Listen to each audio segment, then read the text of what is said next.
Clients? No, Fisher Investments doesn't sell any commission investment products, and we never earn commissions on trades. So what's in it for you? Fisher Investments fees are structured so we do better when our clients do better. When it comes to helping clients achieve a comfortable retirement, we're clearly different. Visit FisherInvestments.com to find out why investors like you switch to us. Fisher Investments, clearly different money management. Investments in securities involve the risk of loss. Trusted information, live and local. From the award-winning KMOX Newsroom.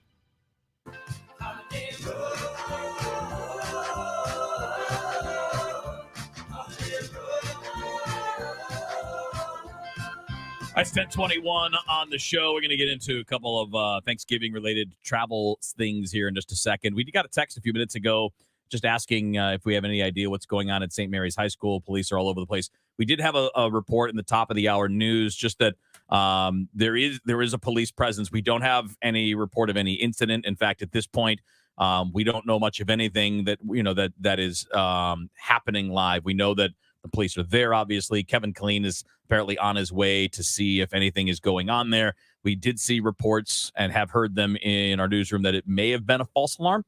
So hopefully that's what it is. That would be ideal. It's not an ideal situation. We'd like nothing like this to happen, but we'll let you know if anything changes, if there's anything significant. We are tracking it. The newsroom is tracking it. And at this point, we just don't know a heck of a lot about what exactly is going on down at St. Mary's High School. So if something comes up or when it does, one way or the other, we'll pass it along, make sure everybody is aware of what's going on. All right. So this week, Ranj, I heard this on Total Information AM this morning. It's part of my prep coming in the morning is to listen to TIAM and the group. And I always learn things. Oh, yeah. And I learned a thing today. And I learned this at the pump the other day because the gas prices are under $3 near where I live, which is kind of nice. I heard him say 266 somewhere. Yeah, I forget where he said that, but nowhere near I live. I was live. going to say that seems like a unicorn. I'm not saying that it's not. I'm sure it's real, but it's not like common. The lowest I'm seeing is like 293. So the lowest I've seen near me. That's pretty good. They're saying that that's interesting in that, normally the holidays, this is a time when the gas prices kind of go up a little bit because demand goes up. But people are still not traveling as much as they were pre-COVID. But this year's more than last year, and last year was more than 2020. So it seems to be trending back in the other direction. And now I'm starting to get, I don't want to say worried. I'm just starting to get a little maybe mildly concerned that my drive tomorrow might not be as quick and easy as I like it to be. Oh, so you think there are going to be more people on the roads because the gas is cheap? Well, not just that, just more people are getting back out on the roads because we're 2 years removed from, the shutdown, as opposed to where we were a year ago, where there was still some uncertainty with some people and all of that.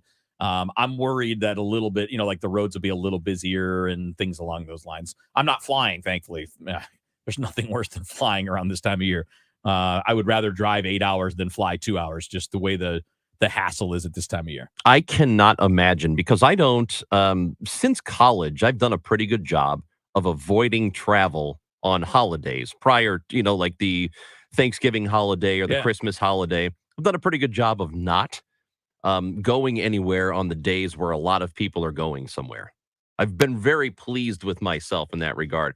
I have traveled on Christmas Day. I've flown like on the day of Christmas. That's a good day to fly. It's a great day to fly. Yeah. Nobody's there.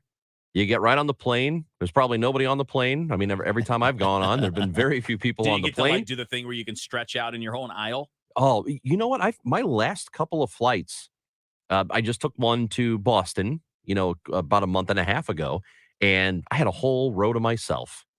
On the way there, I think I had a seat next to me on the way back. Like I was doing pretty well. I don't know what it is because I know more people are traveling now than there were a couple of years ago, but I've had pretty good luck.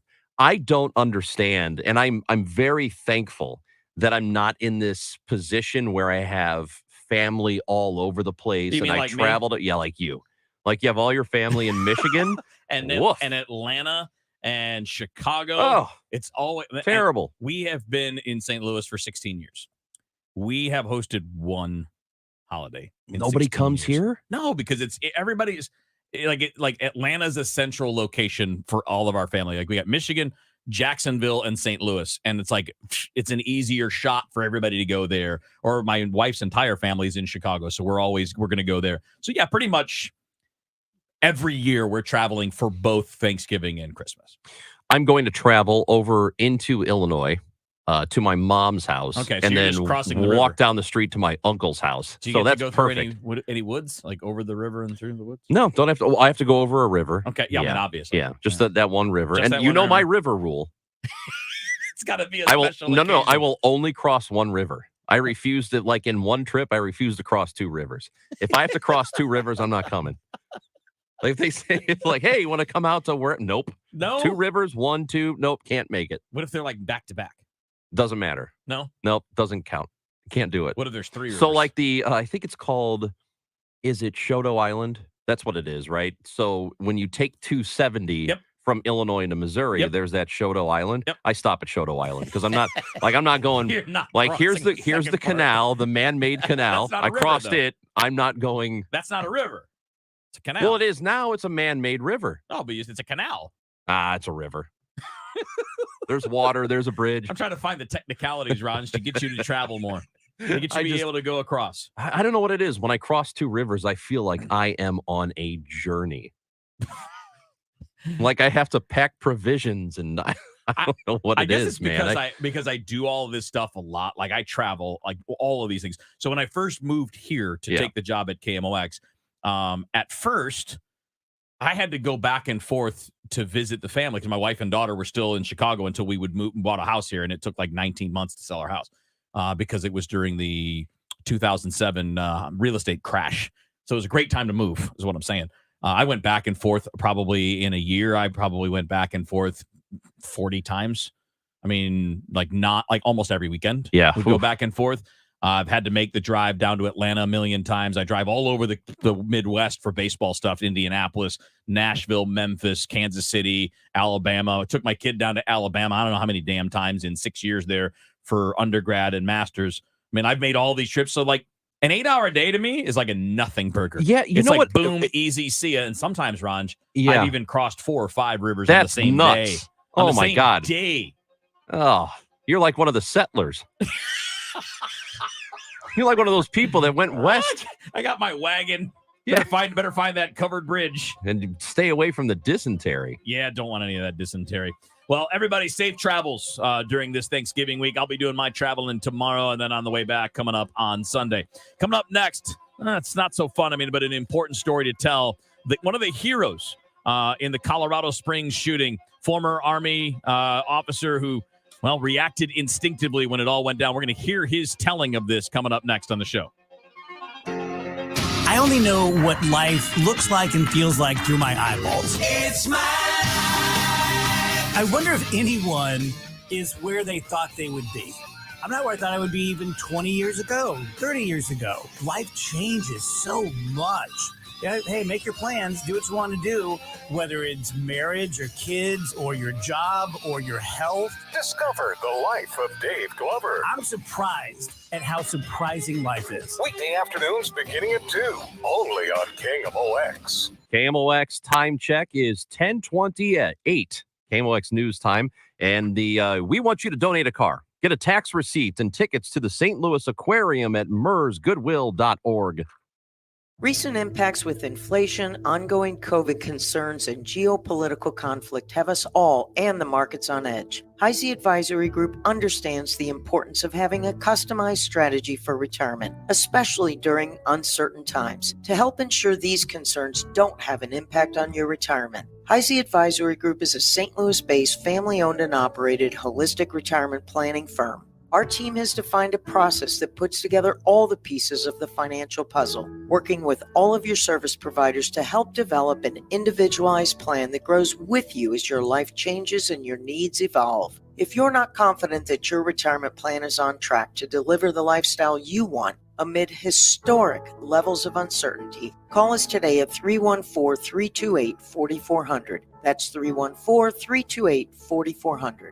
Investing involves risk, including the potential loss of principal. Firm provides insurance services. Investment advisory services offered only by duly registered individuals through A Wealth Management, LLC. If you owe the IRS, you have a legal issue, and you need the Lance Drury Law Firm. We'll protect your rights. Log on at lancedrurylaw.com. The Vietnam War united and divided our nation.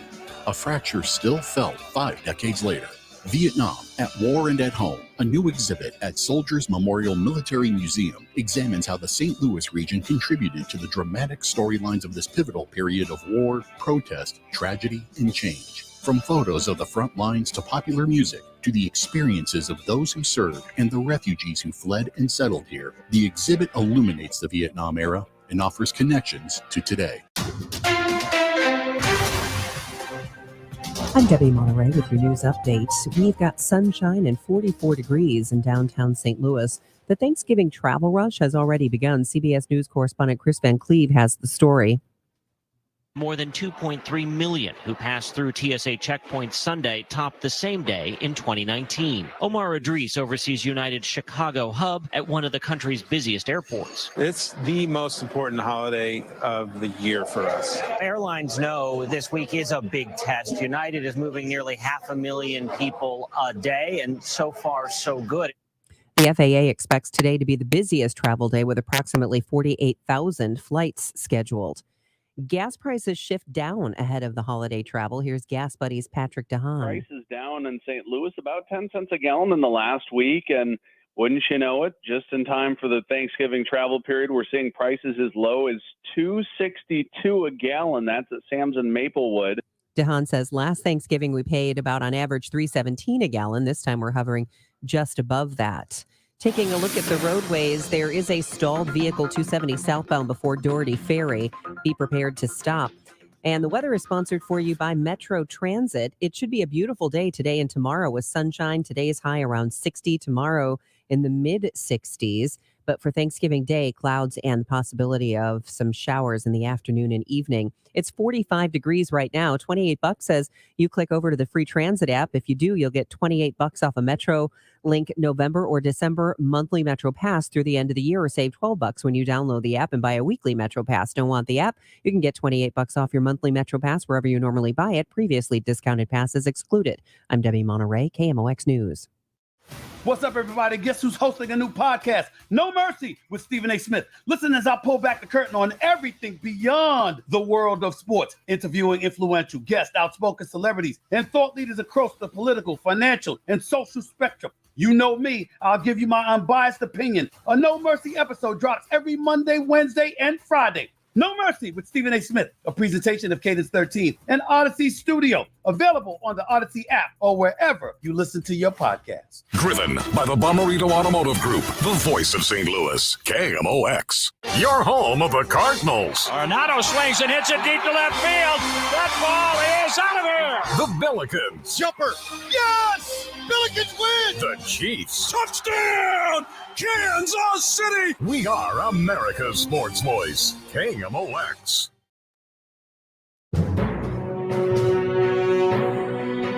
So it's 10:33 on the show. Chris Ranji, Kevin Wheeler with you here. Amy Marks scores off today. Amy will be back tomorrow with Ranj. I'll be out tomorrow for Thanksgiving. And then the realignment happens on Monday, which we've already told you about a couple of different times. We'll tell you more about it later on in the show as well. So, Ranj, obviously over the weekend, one of the biggest stories all across the country was the shooting at Club Q in Colorado Springs. Now, this was where 5 people were killed. I've seen both reports of 17 and 19 people injured. Obviously, I've seen 25. Yeah, I think that number's up. It's a large number of people that were injured in addition to the 5 that were killed.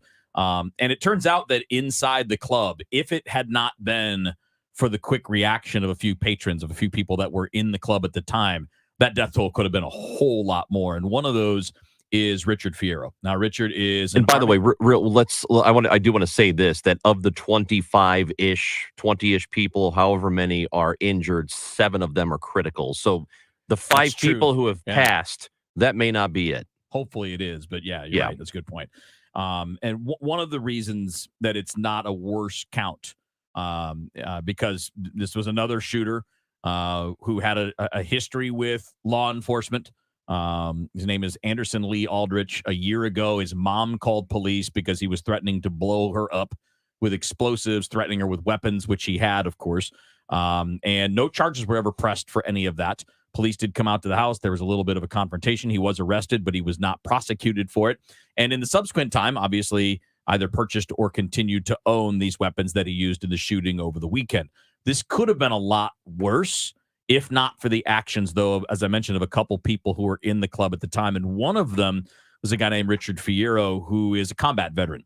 He was in the Army, spent time overseas in the wars, and his instincts kind of kicked in here. And he was on, I did a Facebook live chat, I think it was, might have been a Zoom call with CNN to talk about his description of the events.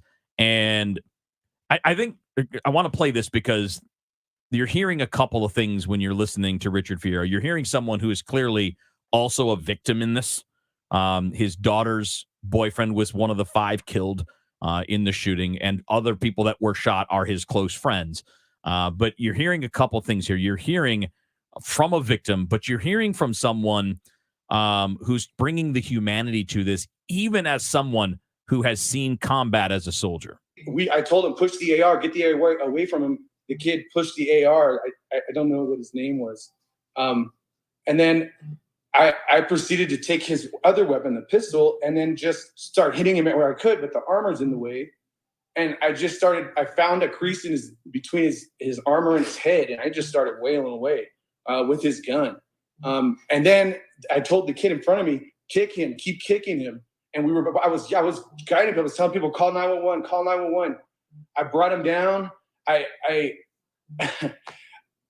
was in mode. I was doing what I do downrange. I trained for this. I don't want to ever do this. I didn't even retire because I was done doing this stuff. It was too much. I lost my kid's boyfriend. I tried to have everybody in there. I still feel bad that there's 5 people. There's 5 people that didn't come home. And this guy, I told him while I was hitting him, I said, I'm going to kill you, man, because you tried to kill my friends. My family was in there. And that's just a part of this interview. And obviously he was a willing participant in all of this. It's really powerful to me hearing a combat veteran who's seen a lot. I mean, he had seen action overseas as well, describing this as if it were a military operation. But here's at a spot that's supposed to be a place where you don't have to think about those things, right? You're at a club with friends. You're surrounded by people that you know. This is supposed to be a place that you're not dealing with those things. Just like we talked about with CVPA, just like we've talked about with all the school shootings, all of the other, the workplace shootings that have come up. These are supposed to be places that are safe. We're not living in a war zone, yet at times it looks like it and it seems like it. Well, it's not how we should be living. And I think that's obvious, and any reasonable person agrees with that sentiment. Even gun owners agree with the sentiment. And I think that the vast majority of people who own weapons for themselves don't think this guy who went into that nightclub should have the equipment that he had and the weapon that he had and be able to even start to shoot. And they are very lucky that it was, and this sounds wrong to say, but it was only 5 people. Well, it could have been 50.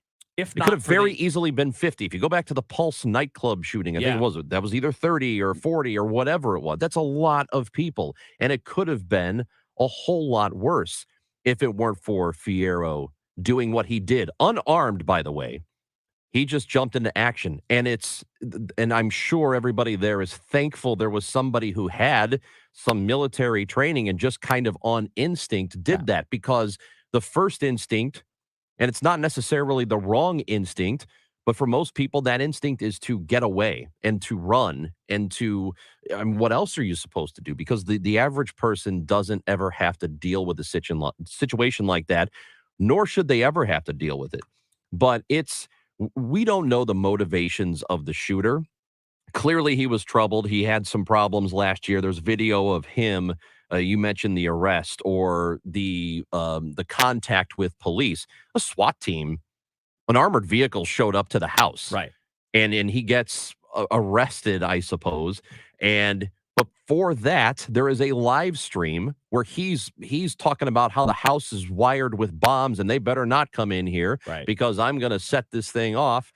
I mean, clearly the guy's in trouble. Mentally, yes, he's in trouble. Yeah. But we don't know why he specifically chose this place. I don't know if we it's. do know that he's been charged. He's been charged with a hate crime. Yeah. And he's been charged with hate crime. So we know that part. So a hate crime usually indicates that he went to that specific place to kill people who were gay, lesbian, bisexual. In that case, right? It could be if it was race-based, whatever. But right. In that particular case. You're targeting a group of people because they're a part of that group. Yeah, that's hate crime. Right. So if he did that on purpose and he wasn't just picking a club, he picked that particular club because he knew who was going to be in that club. I mean, it's terrible either way, but hate crimes are especially heinous. And we have an environment right now where there are too many prominent people who have continued with this trans people are grooming our children and they're putting us at risk, and you better stay away. People like Lauren Boebert, who's in the district over next to where this happened, and then had the audacity the other day to say our thoughts are with the victims. Like, no, you're one of those people that is pushing this anti-trans, anti-drag show. And by the way, there was a drag show or going to be one the next day at that club. I don't know if this is why that happened, but it's very hard to not connect those dots or see any sort of association. It's very difficult to try and look past all those things. And I'm telling you, the rhetoric has to stop. That stuff has got to stop because it is going to get people killed. And it may have just done that a couple of days ago in Colorado. I don't want to mention the account, but it's a famous one that gets a lot of play, but I don't want to give it any airtime. But there's an that account, garbage account. I know what you're talking there's about. There's an account on TikTok, and this is one that has been amplified by people that are elected officials.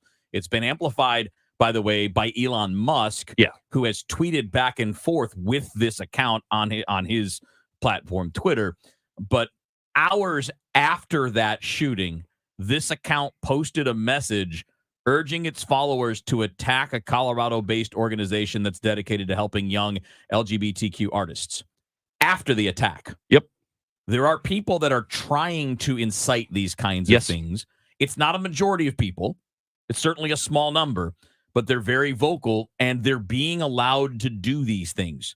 If you're inciting an attack on a group of people after an attack has already happened, and that is still allowed, you're still that account's not suspended. That account has not been removed because he probably agrees with it. What are we doing? He agrees with it. That's why we've got obviously again. It's not a huge percentage of people, but it's enough to be dangerous, which is the point. There are a lot of forums, like far right forums, that when this shooting happened, were just tweeting like thumbs up emojis or heart emojis. Yeah. I mean, there are a lot of sick people out there that are inciting people that, in this case, this guy is clearly going to end up being diagnosed with some kind of mental illness. I mean, you're not going to do these things if you're in the right state of mind.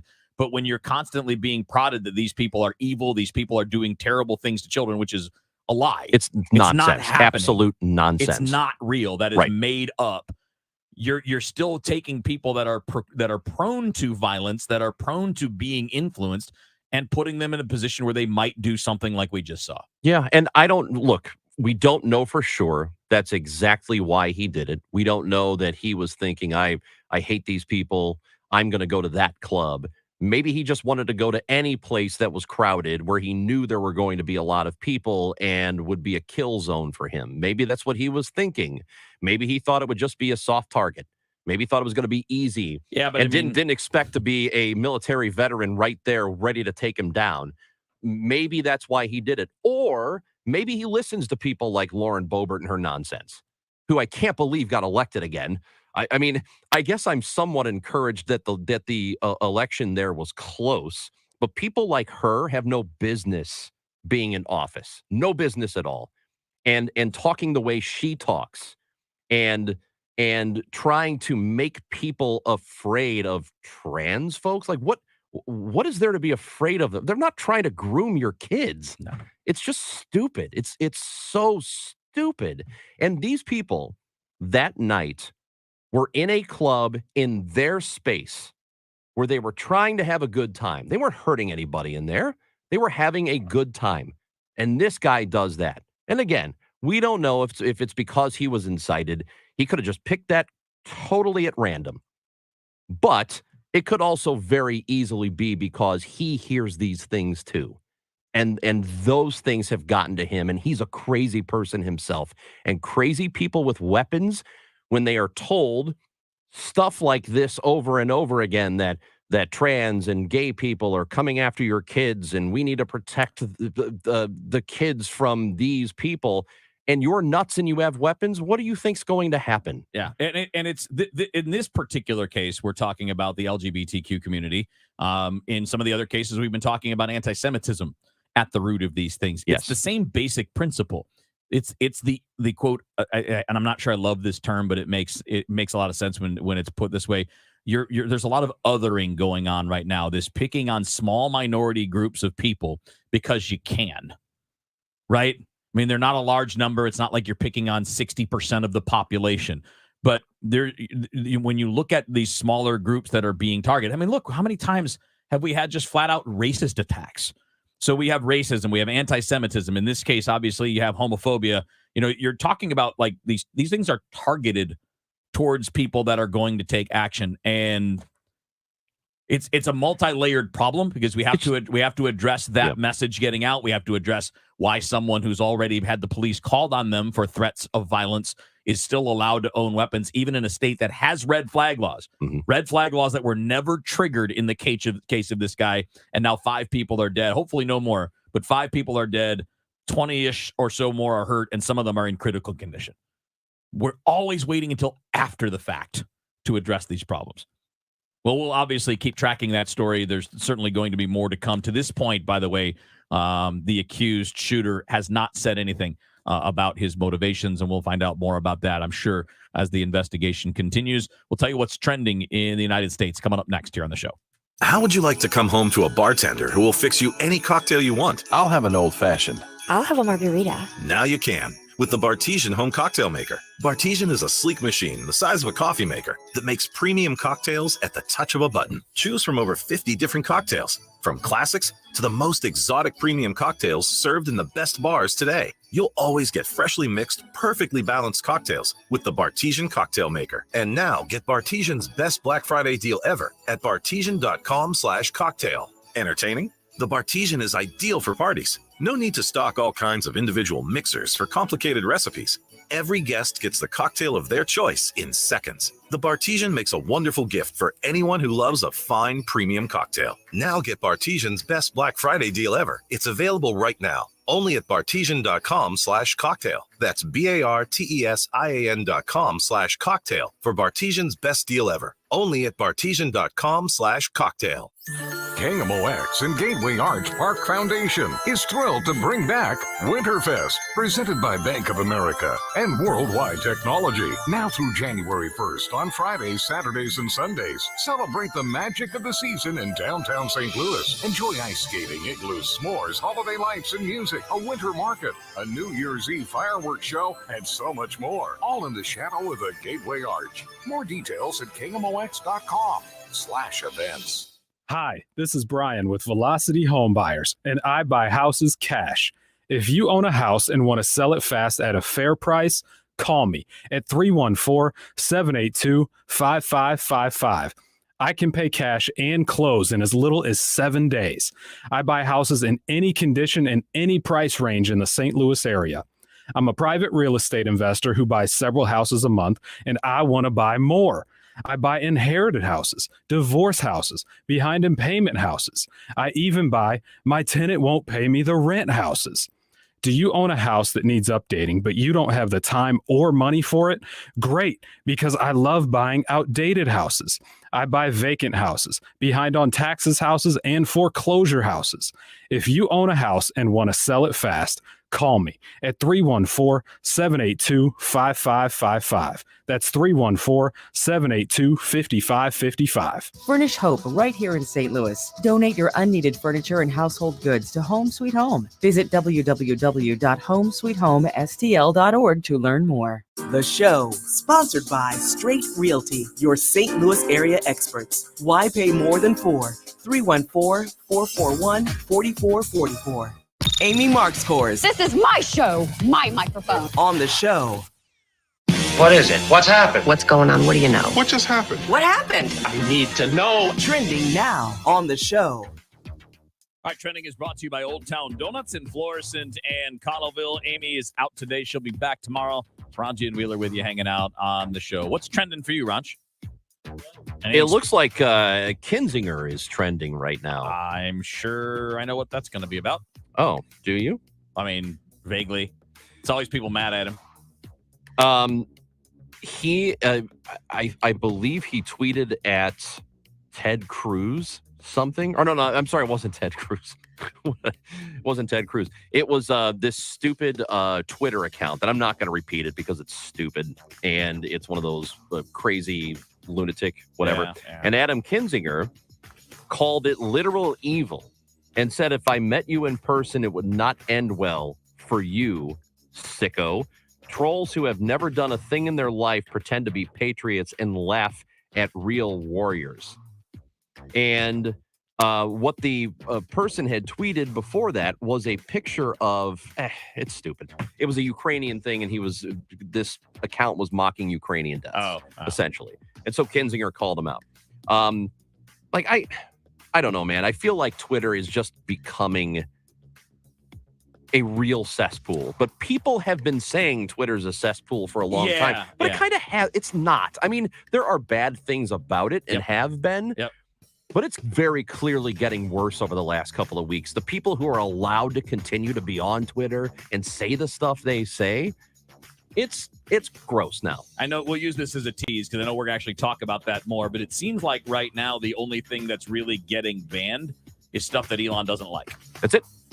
That is exactly it. If he doesn't like it, or if it attacks him, then you're getting banned and suspended, which is, I mean, again, you want your own little personal sandbox and everybody's going to pack up and go somewhere else, I guess.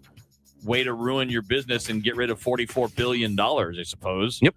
Because eventually, it's not going to happen overnight. I know that I'm not going to just bust down and take off on Twitter. But if the people that I follow, the people that I'm on there for to get information from, end up leaving, well, then I'm leaving too, because I want the information on sports, entertainment, whatever, news. I don't really follow anybody political because I don't want any of that on my Twitter feed. But like I follow people very specifically because I want to hear from them. And if they start leaving, well, then I'm gonna leave because I want to hear from those people. Yeah, that's exactly why I use Twitter. I use Twitter for that. I use Twitter for, there are a lot of funny people who are on it and have great one-liners, and people I trust who are on it. And I love to watch sporting events and tweet with other people who are watching the same game I'm watching. I like to get the immediate reaction. Yeah, look, it's got its uses, but it's not invaluable. You know, I mean, it's not something that I couldn't do without or couldn't back off on a lot. And nobody's going to care if I get off Twitter. Like, Elon's not going to care. It's not going to matter. And I don't think it's at that point, but we are in a stage right now where it's needlessly tumultuous. Yeah. It doesn't need to be this way. Correct. And it's not that hard to say if you're going to spread knowingly false information. That is not free speech. It's just not. Well, also, first of all, it's a website. Right. Free speech doesn't apply. It's also right. It's also not a government entity, so you don't have to say everyone can say everything. I mean, they have forums that are like that, and you don't want to see what's on those places. It's called moderation. Yeah. There are moderators for a reason. Yes. Because they don't want these sites to turn into just unreadable cesspools. Yes. Obviously, one of the things that's trending all over the place, I mean, pretty much nonstop with a million different hashtags, is the World Cup. This morning, obviously, one of the biggest upsets in the history of the World Cup happened with Saudi Arabia beating Argentina 2-1. Yeah. That's a big one. That's exciting. Gives you hope for Friday for U.S. and England. That's a bigger upset than U.S. and England would be. Oh, for sure it's a much bigger upset. But, the way I look at it, as far as I'm concerned, I think England is the underdog. Of course. They should be worried about us. Yeah. Well, if it were basketball or baseball or football or hockey, England, track and field. England underestimated us in the late 1700s. I don't think they're going to do it again.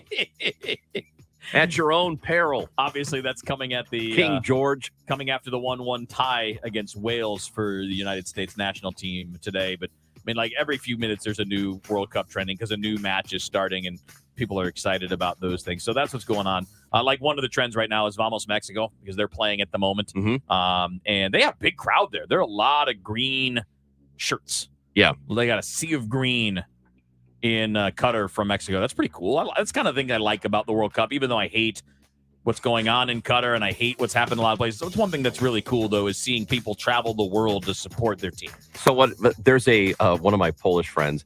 It's got in Chicago.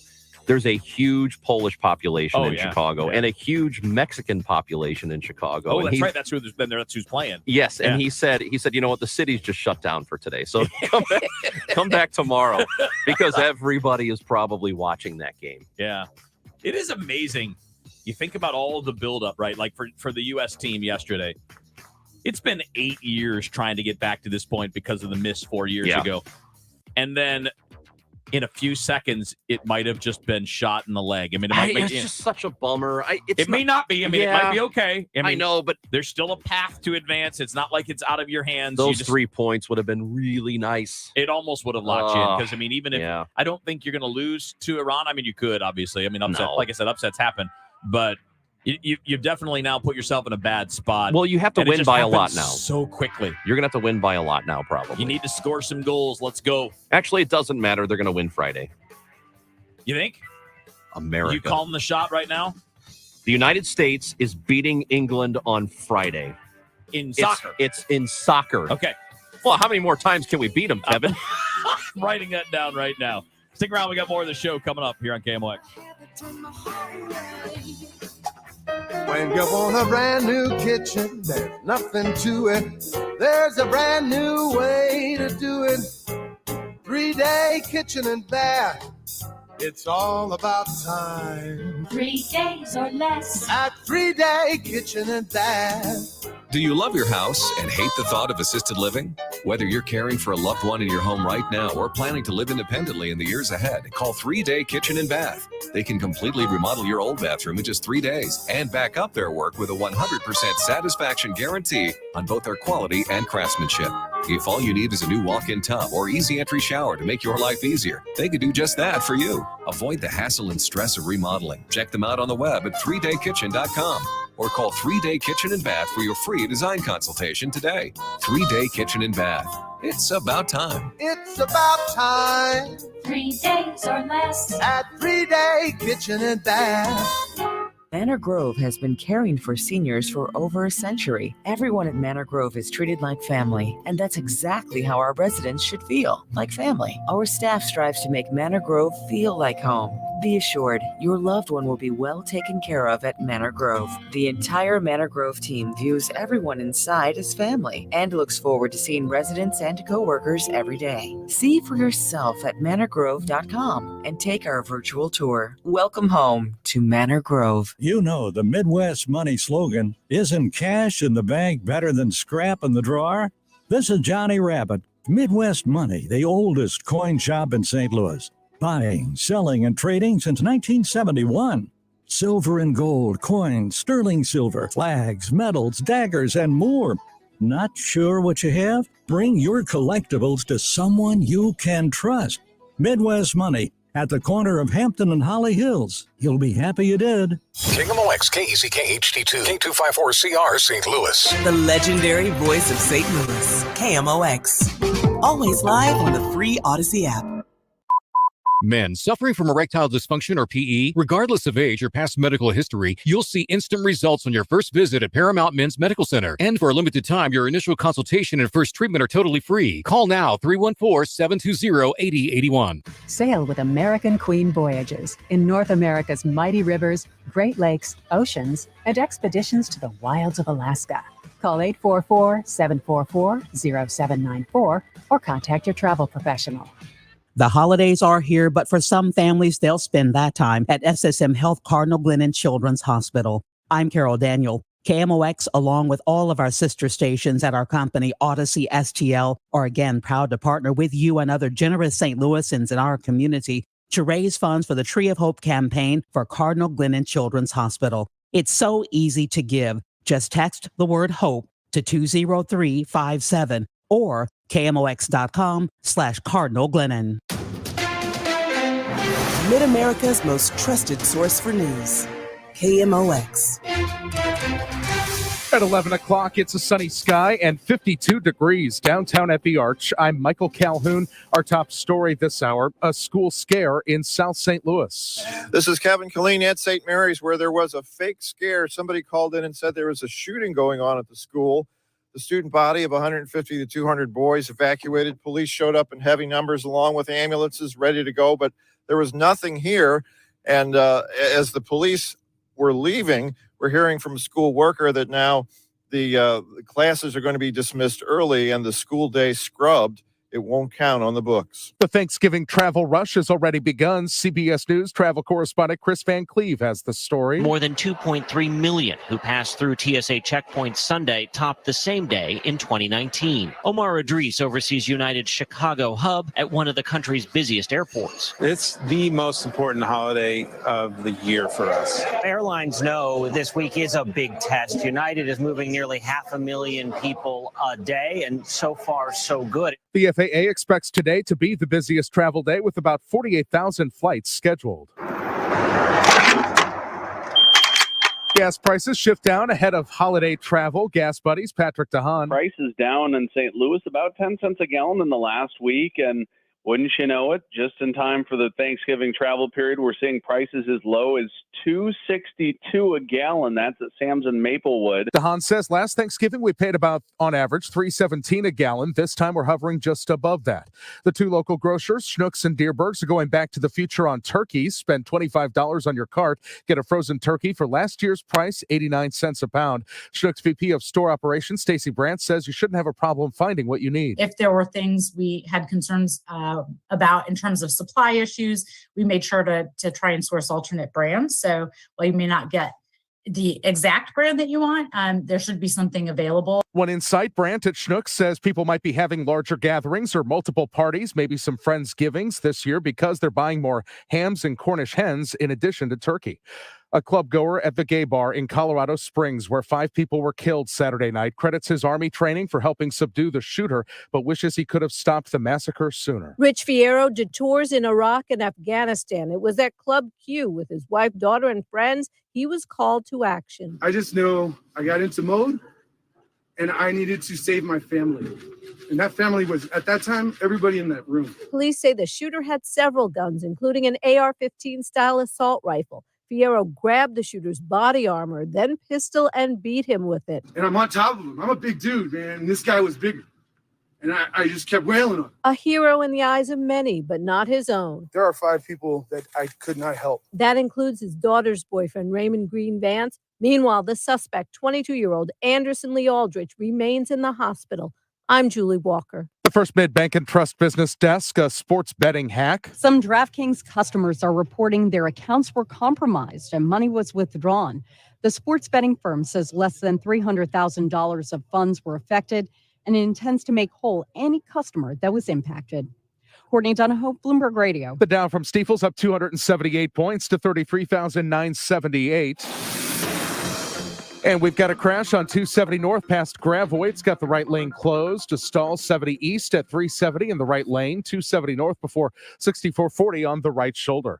Weather is sponsored by United States Air Force Band of Mid-America Holiday Concert. KMOX AccuWeather, a sunny, mild, nice afternoon up around 60, low to mid-30s tonight, and then back up in the low 60s. Another mild day tomorrow. Chillier with some showers, especially later Thursday, the high 50 to 54. I'm AccuWeather meteorologist Dean DeVore, the voice of St. Louis, KMOX. It's a sunny sky, 53 Florissant, 54 St. Peter's, 52 downtown at the Arch. I'm Michael Calhoun, KMOX News. Get into the spirit of the season with a free holiday concert by the U.S. Air Force Band of Mid-America at the Two Hill Performing Arts Center on Friday, December 2nd at 7 p.m. Free tickets at twohill.org. That's twohill.org. The show, sponsored by Straight Realty, your St. Louis area experts. Why pay more than 4? 314-441-4444.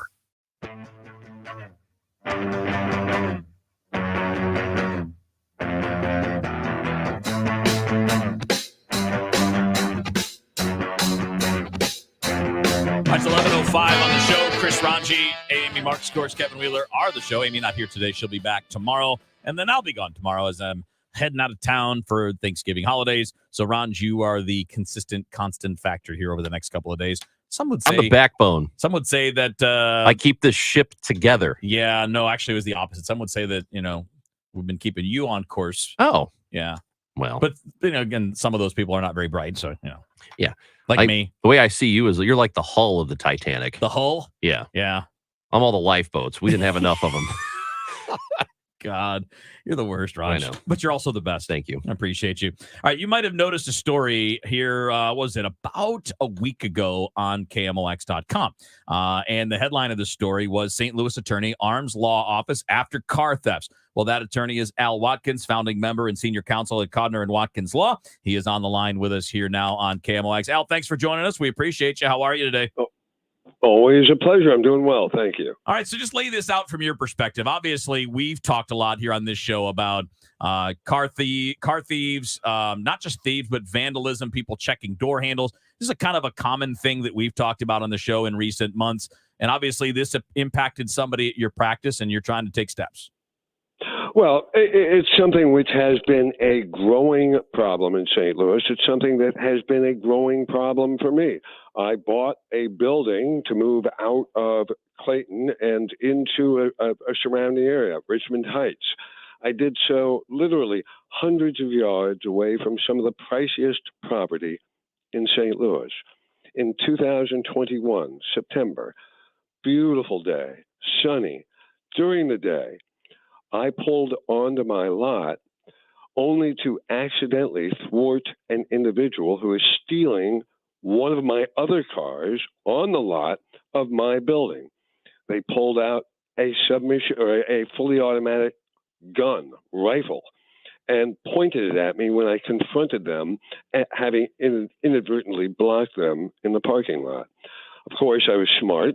I dove with Olympic skill back into my car, and off they went. Everything was on video, production grade video.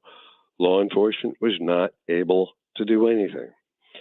This year, one Sunday ago, the 13th of this month, I was here with my daughter on my property, my office, during the day, moving one piece of art into my building. In the process, I was gone for a couple of minutes. I went back outside where my early teen daughter was inside my truck, asked her for assistance. I got it. And during the minutes she was inside, my truck, my pickup on my property in broad daylight was stolen. I called up law enforcement. I gave them video. We have it, again, production grade video. And what we found out is, we're 2 weeks, 3 weeks, 4 weeks out of the shootout at the OK Corral on Big Bend and Highway 40 in Richmond Heights, where a car had been tracked after it was stolen from South County. And, what we're realizing is this is not a small problem. It's an overwhelming problem. And the thieves are brazen. They're armed. They have reckless disregard for the lives and safety of others. And law enforcement, this is not to be critical. This is a fact. The numbers are so great and the brazenness so outlandish. We can't rely on law enforcement to solve our problems. We have to protect ourselves. And if we're going to do that, we need to do it the right way. I have security, cameras, alarms, but now I don't want anyone in my family or my office, my firm, threatened. I don't want them in harm's way. And as a result, every member of our firm has been accorded a free weapon, handgun of their choice, only to be provided after they have gotten trained. We have highly trained former FBI special agent teaching every one of us And we are not going to live in fear on our property, in our office, ever. And I have invited the world to know my firm will not lock one of its cars. Every one of our personnel are instructed to leave their keys in the car. What? In the ignition. Come and get it. We don't care about the property. We care about the people. But I suggest if you come in here and you try to do something here, you're not leaving. Okay, Al, so you're telling the people who work for you to keep their keys in the car unlocked so that you have the opportunity to shoot at people when they come? I don't. No, explain that that's to me. easy. What we're doing is we're deprioritizing property. You Okay. want a car? Come and get it. Mess with our people, you have a problem. Okay. I'm not going to live in fear, nor will I have my firm personnel live in fear. If they cannot be confident that their property on our firm's lot, this isn't a public lot. This is not a public building. This is not the Galleria. This is not the Plaza Frontenac. This is my property, and people on my property are going to be safe, and we're not going to worry about cars. I think we can all understand that idea about being safe and protecting the people. But I mean, I lock my car in my driveway. You know, I mean, I don't think it's you're a different man than I. You're a different man than I. Why should you in this day and age ever expect that you have a duty on your own property to protect against people coming onto your property? Do you lock your That's doors wrong. at your home? I absolutely do not. Come and get me. Really? Really?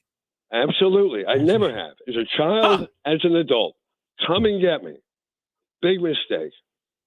Yeah, I mean, I look at we all. I think there's a point that's being made here, Al, and it's a good one that when these problems get to the level that they are, you're right. There just aren't the resources necessary to chase everything down.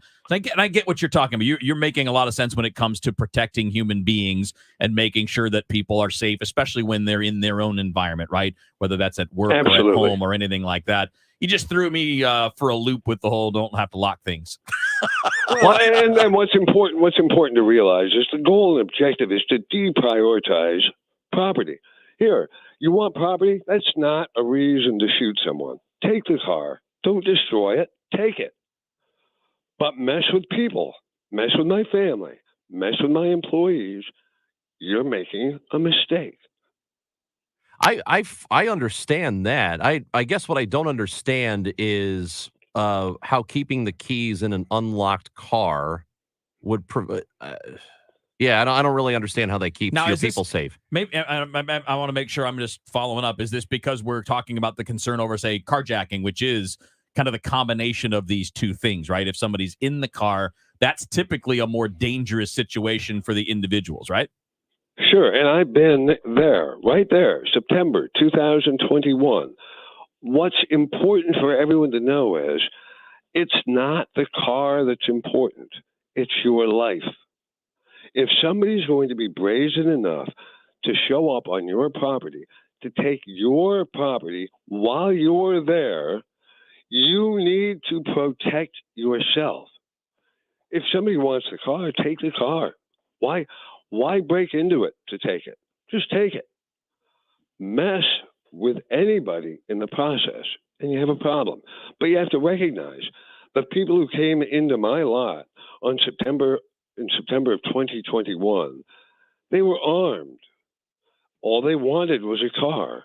All I did was inadvertently pull up on them. In the process, I blocked them from getting out. What was their response? I didn't threaten them. I didn't pull a gun on them. No, they get out of the car and they pull a rifle on me with a masked man with gloves on. He was prepared. They had a backup car. You can see it all on the cameras. These are not joyriders. These are people who are on a mission. They're prepared. And that preparation includes weapons, and weapons kill.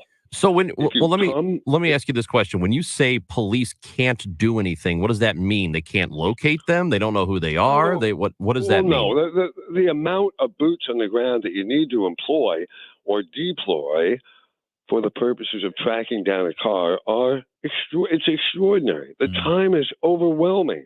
There are not the resources. People grab a car, they fly into the city, they're driving a stolen car when they steal a car so that they can't be tracked that way on video, which is what happened with me twice, not once, twice.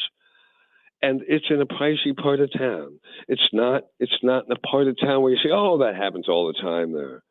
What's happening is this is occurring not just in blighted parts of our city. It's all over. And the sheer numbers are overwhelming. And the resources in the city, municipalities, St. Louis County, they don't exist to follow up on all of them.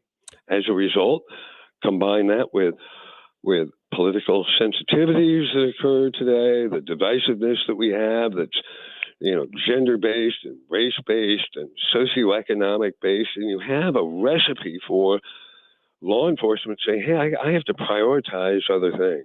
And people's cars, they don't matter. That's the problem is the cars, it's not just the cars, it's the people who are vulnerable and exposed to others who are swiping your property while they're armed. Al, we appreciate the time today, understand the explanation for everything. Hopefully everybody remains safe. We don't have to worry about any of those things. And I'll still throw in the whole, it's okay to lock the cars. It's okay. Roger that. Nice talking with you got all. it. I'd probably start with that.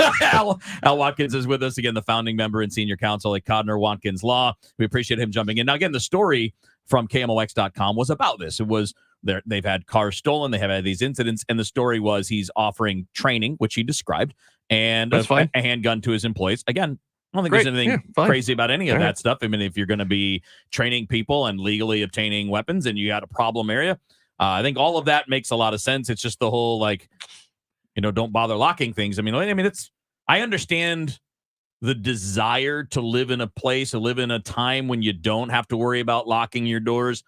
I don't think I've ever lived in that place in my life. From a time I was a kid, we locked the doors on our houses. And it wasn't a paranoid thing. It's just what you did. It's a routine. When you go to bed, you lock the door. When you get home, you lock the car door. It's just kind of an easy thing. Well, I wish him the best of luck. Hey, listen, again. I understand wanting to protect your employees. Absolutely. I don't. But it's okay to lock your cars. Yeah, I don't really know how that's going to solve anything. Yeah. And I'm not so sure the idea of, come and get it is the right way to go. But not like anybody. Let's be honest. The people that are doing those things, they're not listening to an interview and going, okay, here we come. That's not going to happen. So don't want to make too much. You know what? I think you're. But again, the premise is interesting because it is true. We've talked about it, Raj. Hey, I appreciate you, size. Kevin. I appreciate you trying to bail him out. I'm not trying to bail him out. I think go the whole right. But I understand. Just like we talked about with the guy that he referenced that chased down the car thief. I understand that. Yeah, I get being pissed. You shouldn't do that. It's not a good idea. But I understand it because this is a problem that is big enough at the moment, right? We've heard about, all of the Kias and Hyundais being stolen. We know that these things are major problems, and there just isn't enough time and there aren't enough people to do anything about it once the cars are stolen. So again, I understand all of the frustration, and the first part of the plan makes total sense. Just saying, I don't know that I want to invite people to come take my stuff and just you go ahead did and a lock the very cars. nice job. I'm trying to be nice. Bailing him. Stop. I'm trying to just be nice. Stop. Yeah. You don't have to. All right. I'm going to stop. And I didn't have time to ask about the Rally Cat. The Rally Cat. Oh! He's the guy who represented the Rally Cat. Totally forgot about that. Damn, that would have been fun. Well, maybe another time. No. Maybe not. Let's not. Chris Raji, Kevin Wheeler. Sounds like a good time, Kevin. Where do I show up for that? On KMOX. For everything online, it's Odyssey.com. Download the Odyssey app and listen to The Dave Glover Show and all the news, talk, sports, and podcasts that move you. Odyssey, that's AUDACY. Eric was way behind on his taxes. I owed a lot of money to the IRS, almost $15,000. I tried to make payments. The IRS wasn't satisfied with Eric's efforts, so they came after him full force. They're coming to put a lien and a hold on all my income, my home, my car. I was just overwhelmed at what to do. Then Eric called Optima Tax Relief. When Optima Tax got involved, the calls would stop, the threats would stop. It was easy like 1, 2, 3. Optima Tax Relief is A+ rated by the Better Business Bureau, and their team of expert tax professionals took care of Eric's problem. I owe $15,000, and now my debt is clean. I don't owe anything. Take Eric's advice. If you have a tax problem, you need to call Optima Tax now. Call Optima Tax Relief for a free consultation. Call 800-354-2840. 800-354-2840. 800-354-2840. Optima Tax Relief. Some restrictions apply. For complete details, please visit OptimaTaxRelief.com. This time of year, you might notice that the brick in your patio is going astray. Call Morelli. Hi, this is Charlie Brennan for Morelli Tuck Pointing, which has won every award possible in this industry, including the Better Business Bureau Torch Award, which is only given to companies with exceptional customer service. Morelli Tuck Pointing is the masonry specialist, serving St. Louis and beyond for 31 years. Morelli can do completely solid houses and buildings, spot pointing with color match, brick and stone repair, foundation repair, walkways, porches, patios, caulking, waterproofing solutions, and much more. Family owned and operated, and a lot of longtime employees that are like family. Call and request a free and quick estimate at 314-645-1387 or online at MorelliTuckPointing.com. And don't forget to check out their great reviews on the Google and Better Business Bureau websites. 314-645-1387 or MorelliTuckPointing.com. Do you know how much of your life savings you could lose in the next market downturn? Are you okay with the stock market controlling your financial future, or would you like to have more control? Hi, I'm Ken Heisey of Heisey Advisory Group. Our team can stress test your retirement portfolio and give you the confidence to enjoy your retirement without having to worry about what the stock market is doing. Call 314-328-4400 today. That's 314-328-4400 and schedule your complimentary retirement roadmap review with our team. That's 314-328-4400. Again, 314-328-4400. Heisey Advisory Group provides insurance services. Investment advisory services offered through AE Wealth Management, LLC. Investing involves risk, including the potential loss of principal. Nearly a century of informing, entertaining, and serving St. Louis. KMOX.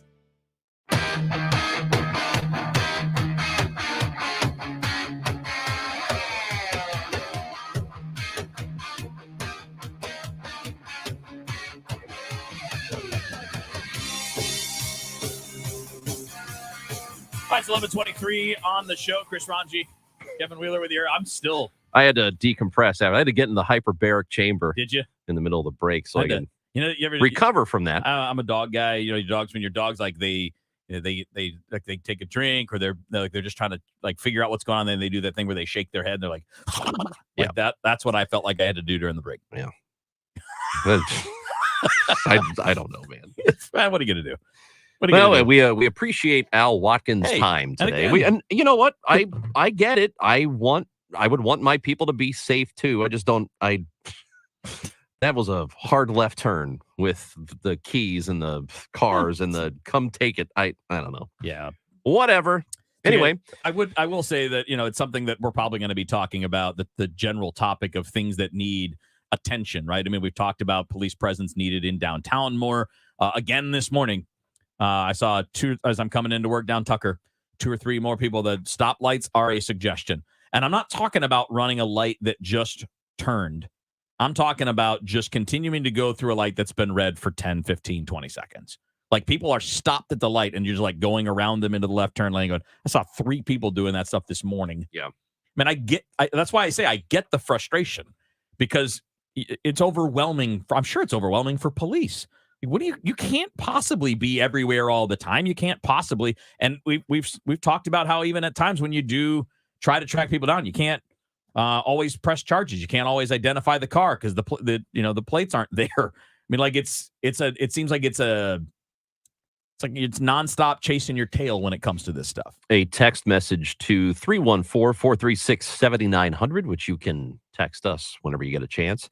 From a 636 says, that all seems wildly illegal. If a police officer did the same thing, this defense attorney would be screaming entrapment.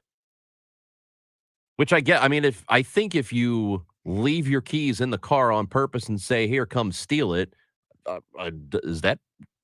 I mean, it would kind of is, right? Not if I mean, like I could do that. It's not. I'm not entrapping anybody because I can't. Because you're not an authority. Yeah, right. But yeah, he's right. That texter is correct. Police couldn't do that. Yeah, just don't do that part. No. Whatever. There is a larger problem that we've talked about many times. We'll continue to cover that part, but go ahead and lock your cars. It's okay. Yeah, I would highly recommend that. Yeah. I will say this. Maybe it's because I don't know. I mean, I've always lived in mostly I've lived. Now you live in the city now, Ranj, and you lived in the city in Chicago too. It's a little different thing, like where I've always lived, except for my college years. The 4 years I was in Miami, you're in the city. I mean, like the campus is kind of surrounded by the city. You're not downtown, but you're in the city of Miami. So I have that experience. But most of the places I've lived, you're in the burbs. But even there, you lock your doors, you lock your car. Even if it's something as stupid as, a bunch of jerky high school kids coming in and going to steal your sunglasses. Maybe they're not even I just don't want to deal with any of it. It's such an easy thing to do. It's a weird thing to say, yeah, don't do that. Yeah. I mean, I would never not do that. And I think there have been times where I have, on accident, I have not locked my doors or I've forgotten to, but I've never done it on purpose. I have lived in the city limits of going back to 2002. That's when I moved to Chicago, and I was there for, a long time. I lived in the city that entire time. I'm back in St. Louis. I've lived in the city the entire time. I don't live downtown, but I live in the city. And I can only speak anecdotally, and I'm not dismissing that there is crime, because there is plenty of crime here. I have never personally, thankfully, seen it for myself. Right. And we're talking like almost... Well, I guess it's now 20 years of living in the city. I mean, there have been a couple of times where I thought something weird was about to happen. There was one time when I lived in Wrigleyville and I was walking up to my place about midnight. This car drove by really slow and I felt like they were, kind of casing me. I don't know, but I was walking up to my building and nothing happened. But I felt like that was a little odd. But other than that, I never really see anything for myself. And I'm thankful for that, because other people are not that fortunate. I just wonder if I wonder if we exaggerate just how dangerous things are. Now, that's always my position. Yeah. Sure. In Watkins' case, they've had multiple things happen to people at that office recently. Yeah. I just don't think that's the experience that the vast majority of people have. And they shouldn't. And nobody should ever have to experience it. I know that. But I wonder if we make it out to be worse than it actually is. I mean, we do that across the board with crime. I mean, crime is half of what it was 30 years ago, yet you would never know that. Nationwide. I know every city's a little bit different. Violent crime. Highs and lows. But violent crime is half of what it was 30 years ago, but you wouldn't know that based on the way things are covered. Chris Ranji, Kevin Wheeler with you here. It's the show on KMOX. We have fired Nancy Pelosi. This evidence raises troubling questions about whether President Biden is a national security risk. We will continue to bolster Ukraine's armed forces. For the news that happens next. The explosion in Poland. Russia responsible. The shootings occurred on a bus full of students. Before you hear it anywhere else. The only way we're going to have a great future in America is if we welcome and embrace immigrants. Will happen here. World's biggest sporting event. The World Cup. News Radio 1120. KMOX. KMOX news time is 11:29. Donate a car, get a tax receipt, and tickets to the St. Louis Aquarium at mersgoodwill.org. Men, if you're struggling with erectile dysfunction or PE and frustrated taking pills that don't work, Paramount Men's Medical Center offers breakthrough medical treatments that effectively treat your problem. 98% of patients experience immediate results during their first office visit. And for a limited time, your initial consultation and first treatment are completely free. Listen to a specialist in Men's Health. I'm Dr. Brown. The physicians at Paramount Men's Medical Center offer the most advanced treatments that eliminate ED and PE. Now men are lasting 30, 60, 90 minutes or longer, regardless of age or medical history. Guys, to eliminate your frustration in the bedroom, call Paramount Men's Medical Center now to take advantage of this exclusive limited-time offer. Your initial consultation and first treatment are totally free, and you'll see instant results right in the office. Call now, 314-720-8081. 314-720-8081. That's 314-720-8081. At 11:30, it's sunny and 55 degrees downtown at the Arch. American consumers in nearly every industry will be affected if freight trains grind to a halt next month. One of the biggest rail unions rejected its deal yesterday over concerns about demanding schedules and the lack of paid sick time. The U.S. has not seen an extended rail strike in a century. Hoping for an iPhone under the tree? Wait times for Apple's most expensive iPhones are rising to what analysts say are record levels. According to Apple's website, customers who order today will get their iPhone 14 Pro delivered on December 30th. That's after Christmas. According to Hope Bloomberg Radio. Officials say Ukraine could face rolling blackouts through March because Russian airstrikes have caused what they call colossal damage to the power grid. There's a crash on 70 West past Zumble. It's got the left lane closed. Just stall 270 North at 44 in the right lane. Stall 70 East at 370 in the left lane. And the forecast, we've got this afternoon, high about 60 degrees. Clear overnight, the low 34. Tomorrow, sunny and mild at the high 60 to 64 degrees. And Thursday, a little chillier with some showers, especially in the afternoon and at night with a high of 50 to 54. Right now, it's 55 degrees downtown at the Arch. I'm Michael Calhoun, KMOX News. Sponsored by Pfizer. When temperatures drop, COVID-19 cases may rise. So if you test positive and are at high risk, act fast. Even if your symptoms feel mild, ask your provider if an authorized oral treatment could be right for you. Visit treatcovid19.com. Sponsored by Pfizer. Charlie Brennan sees clearly thanks to Dr. Bertie and Malhotra. You can too. Go to youridoc.com today. Or call 314-966-5000. Driven by the Bomarito Automotive Group, the voice of St. Louis, KMOX. I'm Tamron Hall. Why give your family just ordinary eggs when they can enjoy the best? Eggland's Best. The only eggs with more fresh and delicious taste, plus superior nutrition compared to ordinary eggs. With 6 times more vitamin D, 10 times more vitamin E, 25% less saturated fat, and 38% more lutein. Because the way we care is anything but ordinary. Only Eggland's Best. Better taste, better nutrition, better eggs. COVID-19 moves fast, and now you can too. If you feel symptoms, even if they're mild, you should test fast. Test positive and at high risk for severe COVID-19? Then act fast with authorized oral treatments that can be taken at home and must be taken within 5 days from when symptoms begin. COVID-19 moves fast, and now you can too by asking your healthcare provider if an oral treatment is right for you. Learn about a treatment option at treatcv19.com. This message is sponsored by Pfizer. The Dave Glover Show is excited to partner with Hardee's and Operation Food Search for the Holiday Food Drive. While supplies last, stop into any metro area Hardee's and make a donation of at least $1 to benefit Operation Food Search and receive a limited edition DGS Holiday Bumper Sticker. All donations will benefit Operation Food Search to help children and families facing food insecurities. Get all the details about the campaign, or if you want to make an online donation, head to the KMOX.com events page now. Get ready for men's Billikens basketball action Wednesday night as they take on Paul Quinn. Hear the game here. Pre-game 6:47, tip at 7 on your home for Billikens basketball, KMOX.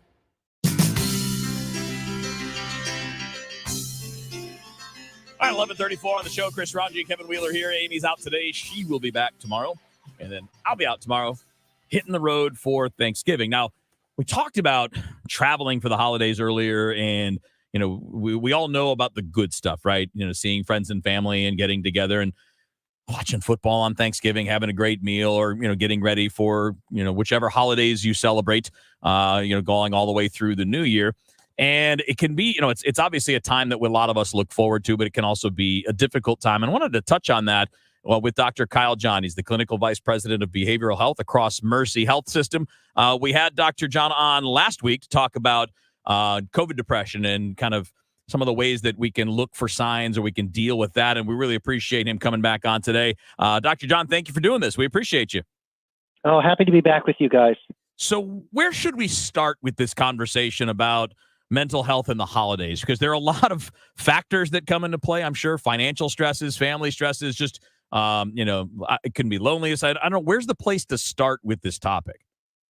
It's interesting. It seems like events like holidays, anniversaries, birthdays really kind of accentuate or accelerate sometimes the symptoms that folks are struggling with. I think there are lots of folks struggling all year long, but there is something, beyond the norm, if you will, around the holidays where there is that focus on family. Well, what if I lost a family member? Or what if I'm not in a real secure family, or finances, or, not having the means to provide for my family in the way I wish I could?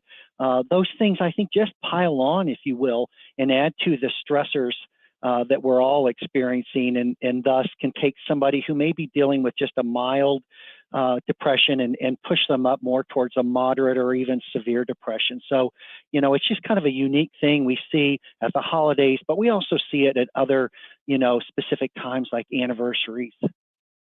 And so this really isn't, I think what might happen for a lot of people is it feels like they are alone in it.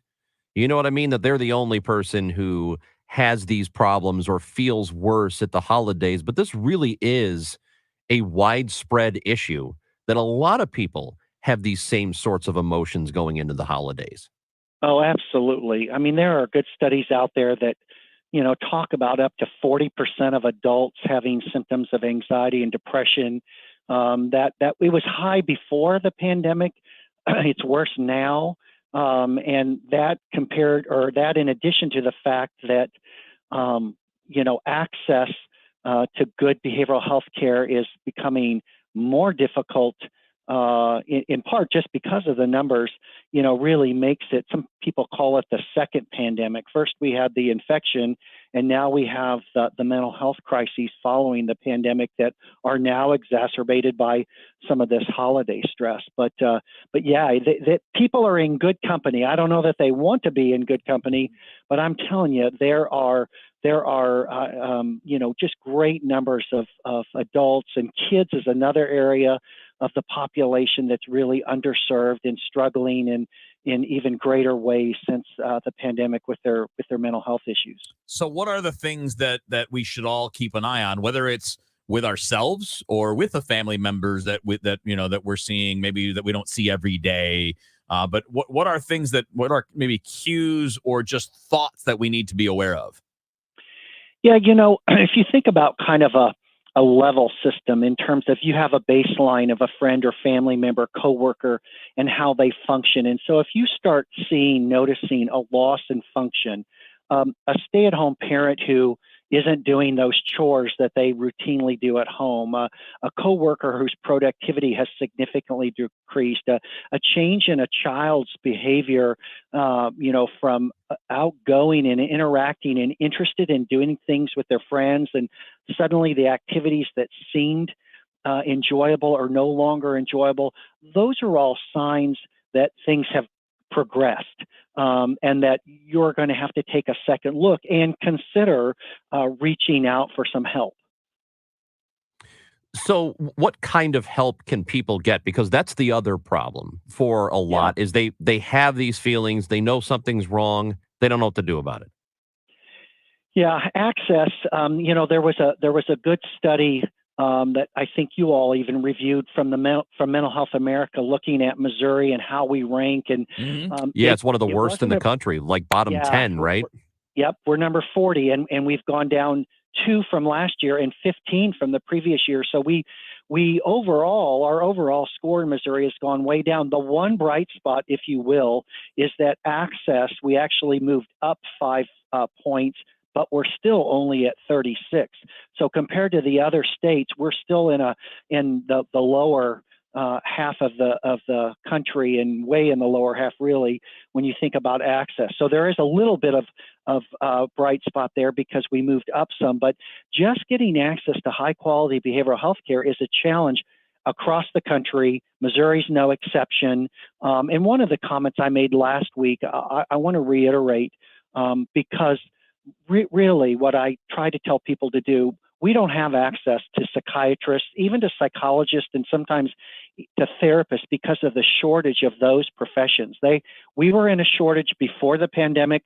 It's exacerbated now because of the increased number of patients seeking care. So I never tell people, well, just go to Google and find a psychiatrist or psychologist.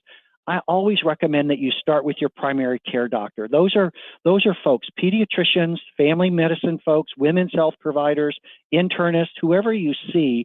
Most folks, if they have a relationship with a primary care provider, they feel comfortable, first of all, with that person in that office, and bring this up in the same way you would bring up a soreness in your body or a GI problem. Boy, I've been having a lot of reflux or whatever. What should I do? We got to get comfortable again talking with our primary care doctors about our mental health. So that means talking about your mood, talking about your sleep, your appetite, your motivation, your anxiety. Primary care doctors, remember, they're generalists, but they have resources. They have training and resources for behavioral health care, and it's the place to start, and it's accessible. Most folks can get into their primary care provider in a reasonable amount of time, as opposed to waiting to see a specialist, which could take weeks to months. Dr. Kyle John visiting with us now. He is the clinical vice president of behavioral health with Mercy. And so we did that report. You mentioned it, and I think it was just a couple of days ago, or maybe it was last week, about the behavioral health in Missouri. Has it improved, though? I know that the funding for Medicare, Medicaid, I believe it's now been accepted, right? Where people voted for it and the legislature in Missouri voted it down. But then I think they were forced to, right? So are things improving? They are in a number of ways. So I think you were referring to Medicaid expansion. Yes. And of course, those of us in healthcare, especially in behavioral healthcare, appreciate that there are limits to what folks with Medicaid kind of get access to. And we would advocate for, increased access to Medicaid because we know it's going to bring more patients the ability to receive care. So that's one issue. And states have the ability to make that decision. At a federal level, though, there is some good news. There was a recent federal commitment, really. I think it was something like, I don't know, it was big, billions of dollars that are going to be filtered down through the certified community mental health centers across the country. So thinking about the greater St. Louis area, we have a number of CCBHCs, and these are what most people refer to as a mental health community mental health center that will be getting additional funds to increase access to patients. So we're starting to catch up. The research is actually quite old to suggest when you don't pay attention to mental health care, you spend more on health care in general. So people have known about this for a long time, but it's only more recently that we're starting to kind of put our money where our mouth is. And you might even notice that you'll see some national health insurance companies with commercials, mainstream commercials saying, hey, when you go in for your wellness check, talk to your doctor about your mental health, because they're starting to realize it costs more money when you don't address behavioral health issues than when you do. So there's this real push from a national and a state level to really encourage folks to reach out and look for access and to increase access to care. And again, that was the one bright spot in Missouri statistics from that Mental Health America survey that showed that we did move up 5 spots when it came to access. Now, and the last thing I have for you, Dr. John, is that why Missouri ranks where it is? Because we're not having enough of those conversations. And again, I don't know that there's a really good one thing explains it all. There's got to be a lot of factors that go into where we rank as a state in that regard. But is that one of them, just messaging and getting that word out that this is what you need to look for. Like, as you mentioned, bring it up to your primary care as opposed to saving it for something else. I mean, is that what needs to change, is the messaging? Oh, I think that's part of it.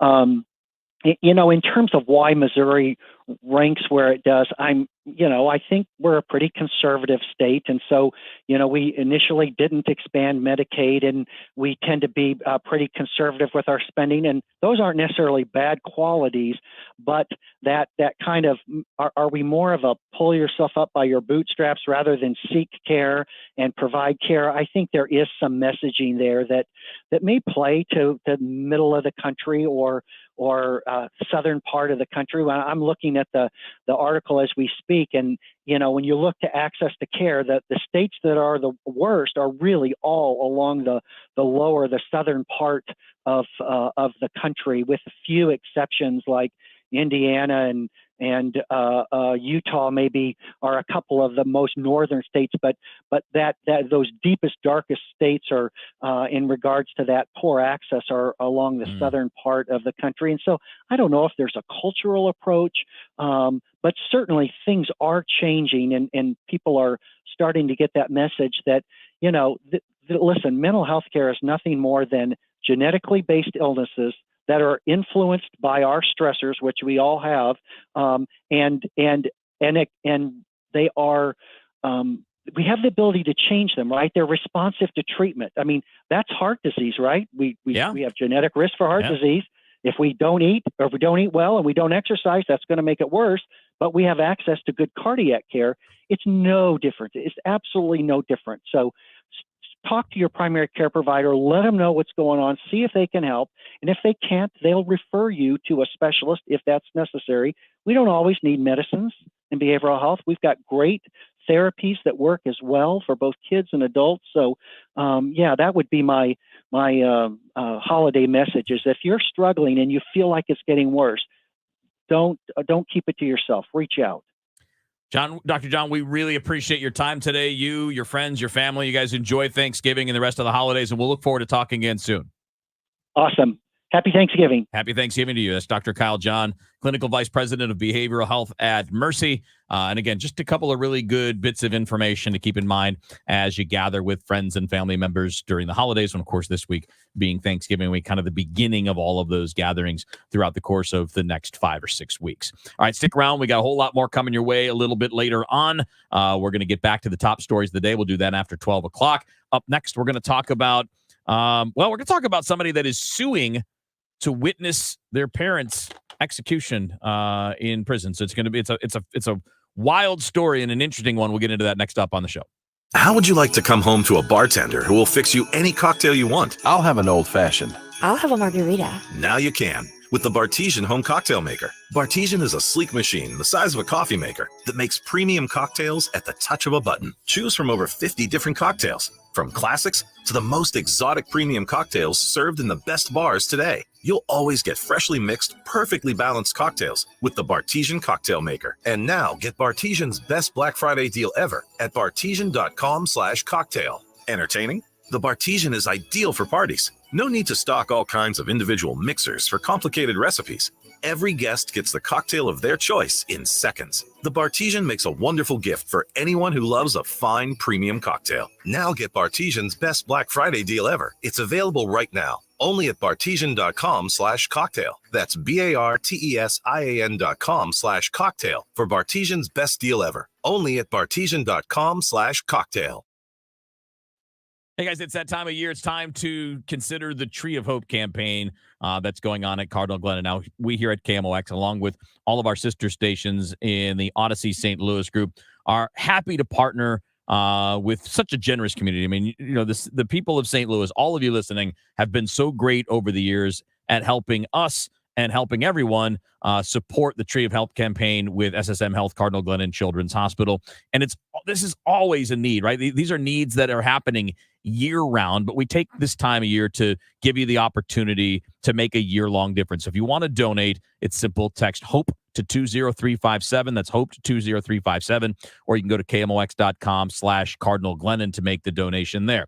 And look, throughout this partnership, I've had a chance to talk to some of the folks that work at Cardinal Glennon. I've had a chance to talk to parents that have had their children treated there. And I have people that I know in my own life that have had children treated there too. And there's nothing as difficult as dealing with that.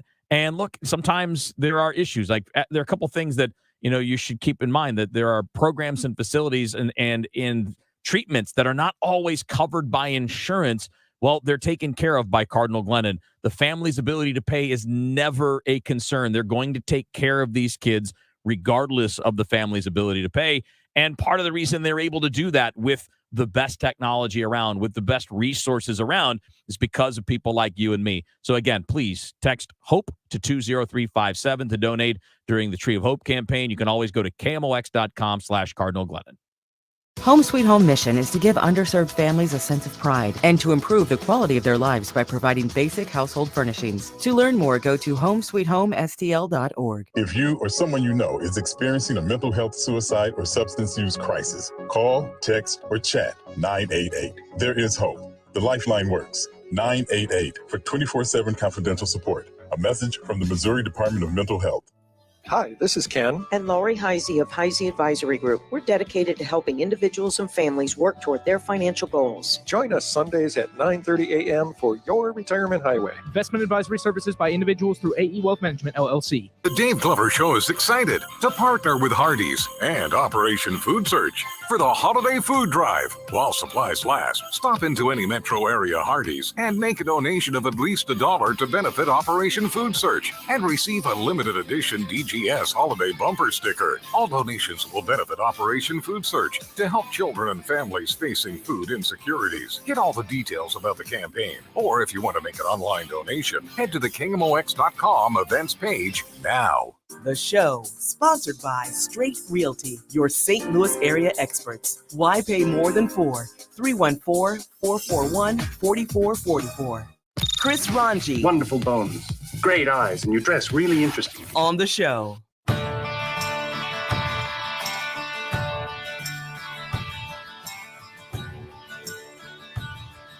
It's 11:52 on the show. Chris Ranji, Kevin Wheeler with you here. Amy Markscores is off today. She will be back tomorrow. Coming up after the top of the hour news, we're going to be talking about we're just getting back to the top stories of the day. A lot of different things we didn't get a chance to finish up thoughts on earlier. We'll finish up some of those thoughts coming up after the top of the hour news.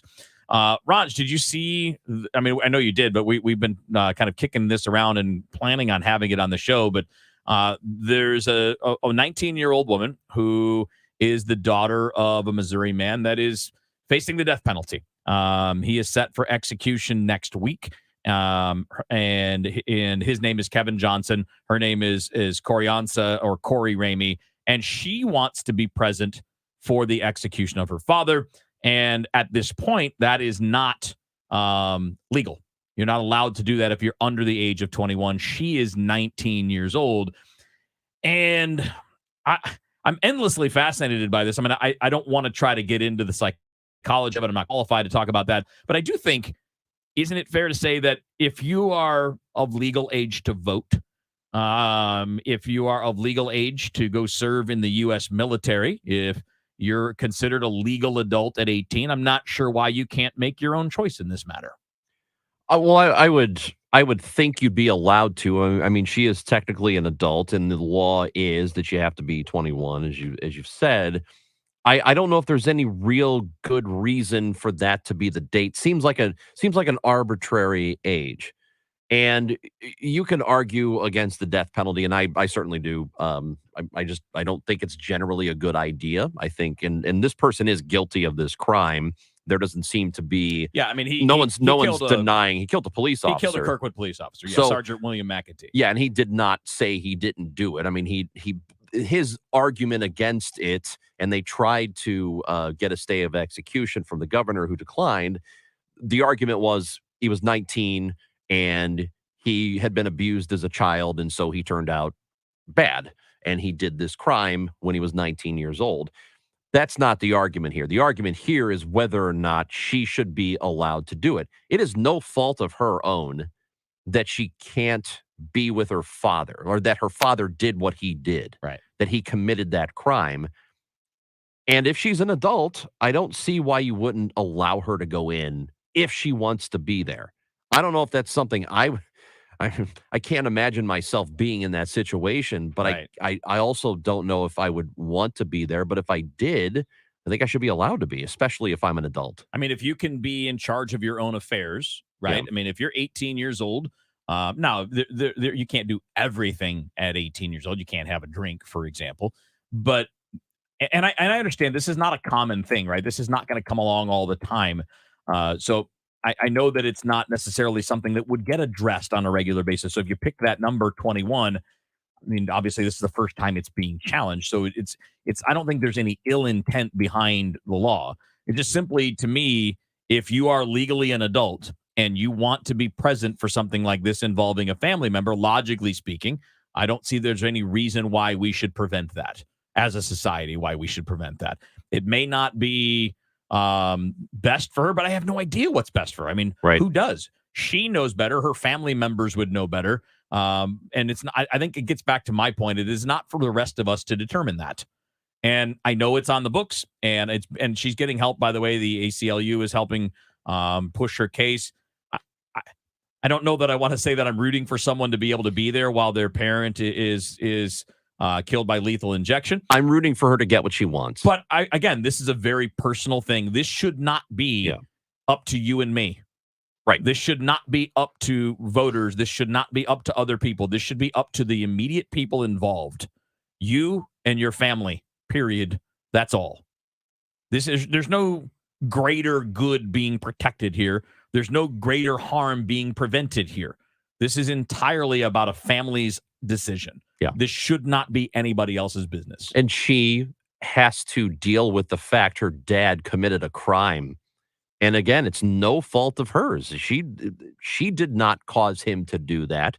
She's suffering consequences of his actions from a long time ago. And if the way for her to deal with that and to move forward is to be there for it, if that helps her, then that's exactly what she should be allowed to do. We got a text 314-436-7900 said maybe the reason she wants to sit down and see it is that she could say she has PTSD next time if there's something that happens, blame the state for it, the trauma and all of that. And I'm like, that's some galaxy brain stuff. I mean, you're unwinding a thread there that is such a big maybe and such a big guess. We can't worry about that. And by the way, it's not much of an argument to say, hey, I fought for this thing to do, therefore it's your fault that I did it. That's not really a winning argument. That doesn't hold up in court. Yeah, that's not really ever. a winning argument. I don't think we need, that's why I said it at the beginning of this.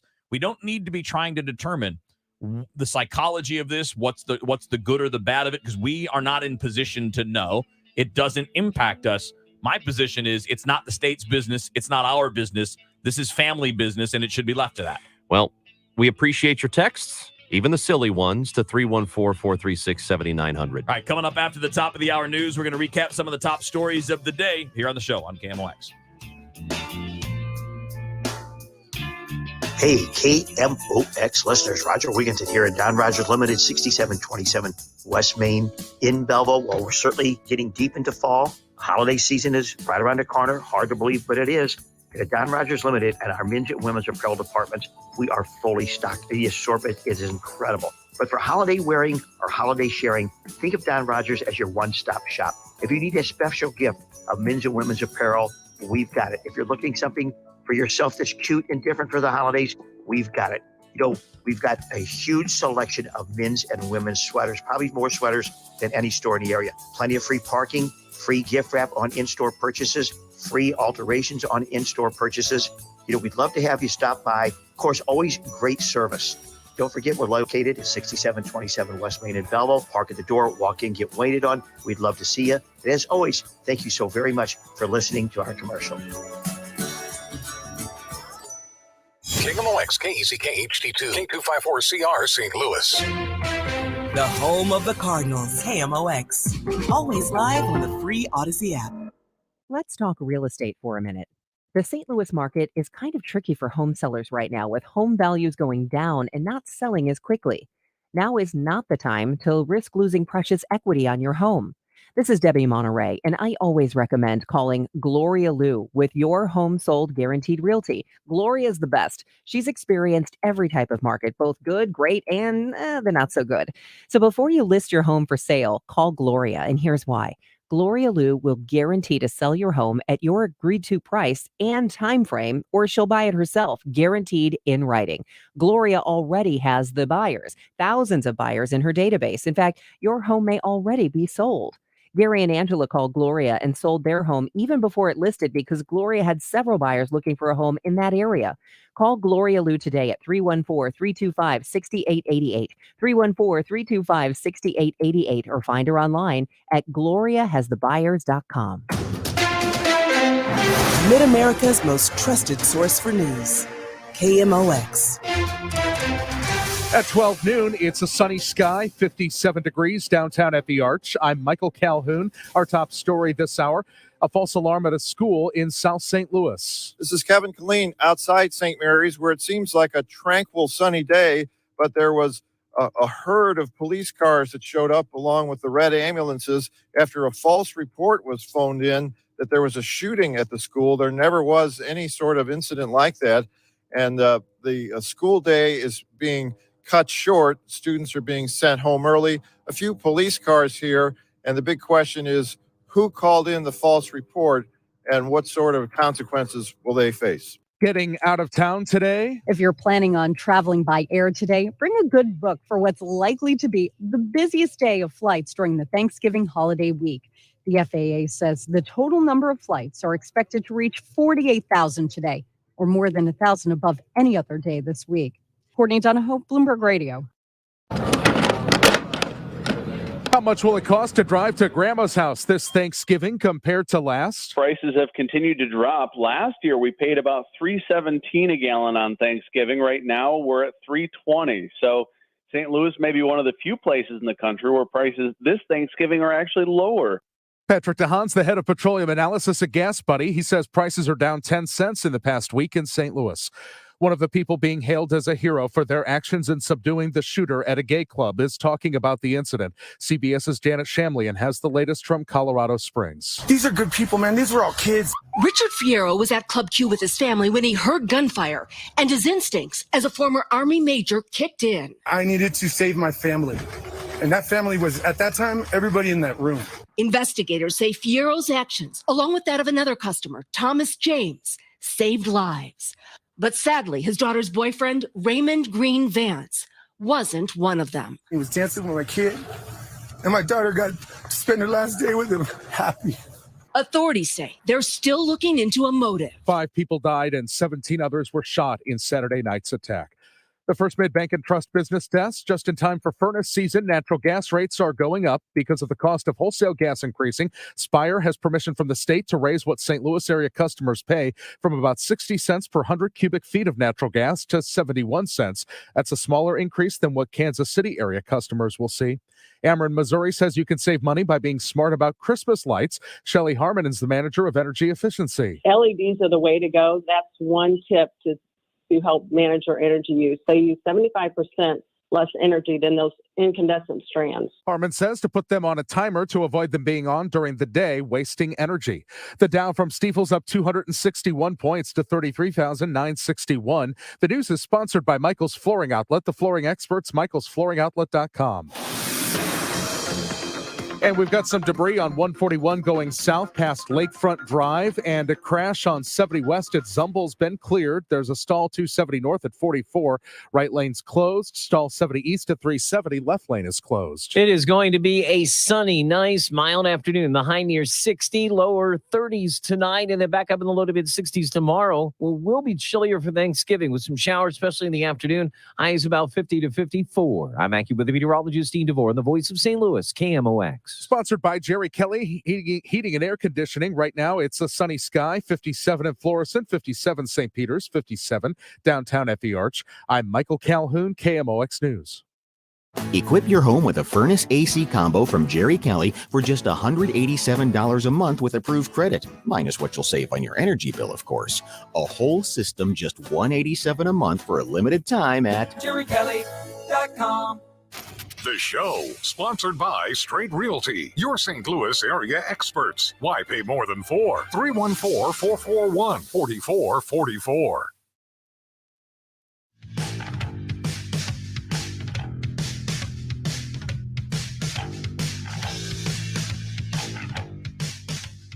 It's 12:04 on the show. Chris Ranji, Kevin Wheeler here. Amy is out today. Amy will be back tomorrow, and that'll be just the two of you, and that'll be the show. That's going to be the show moving for forward good next week. And That's then right. We got the, what would we call it, like the Wild Ass Round Table at 1 o'clock? Wild Ass Round Table? It'll be you and Amy and me and Dave Glover and Rachel Zimmerman, Andrew Stolz, the whole crew there. So I think that's technically the first hour of DGS, but we're all going to be there.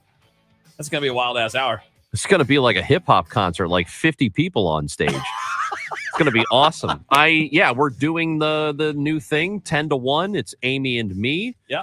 Starting on Monday, and then that 1 to 2, the wild ass happy hour, or whatever you're calling it. You know, there's this. When I did the national radio on Sporting News Radio, our Dallas affiliate was the ticket, and it was like they're nuts. I mean, they're hilarious. Yeah. They were all about bits, and they had like the whole station had bits running all the time. Tell me about your bits. But the show that ran before mine was called. You know what? I'm not even gonna. I don't even know if I want to go through the whole name.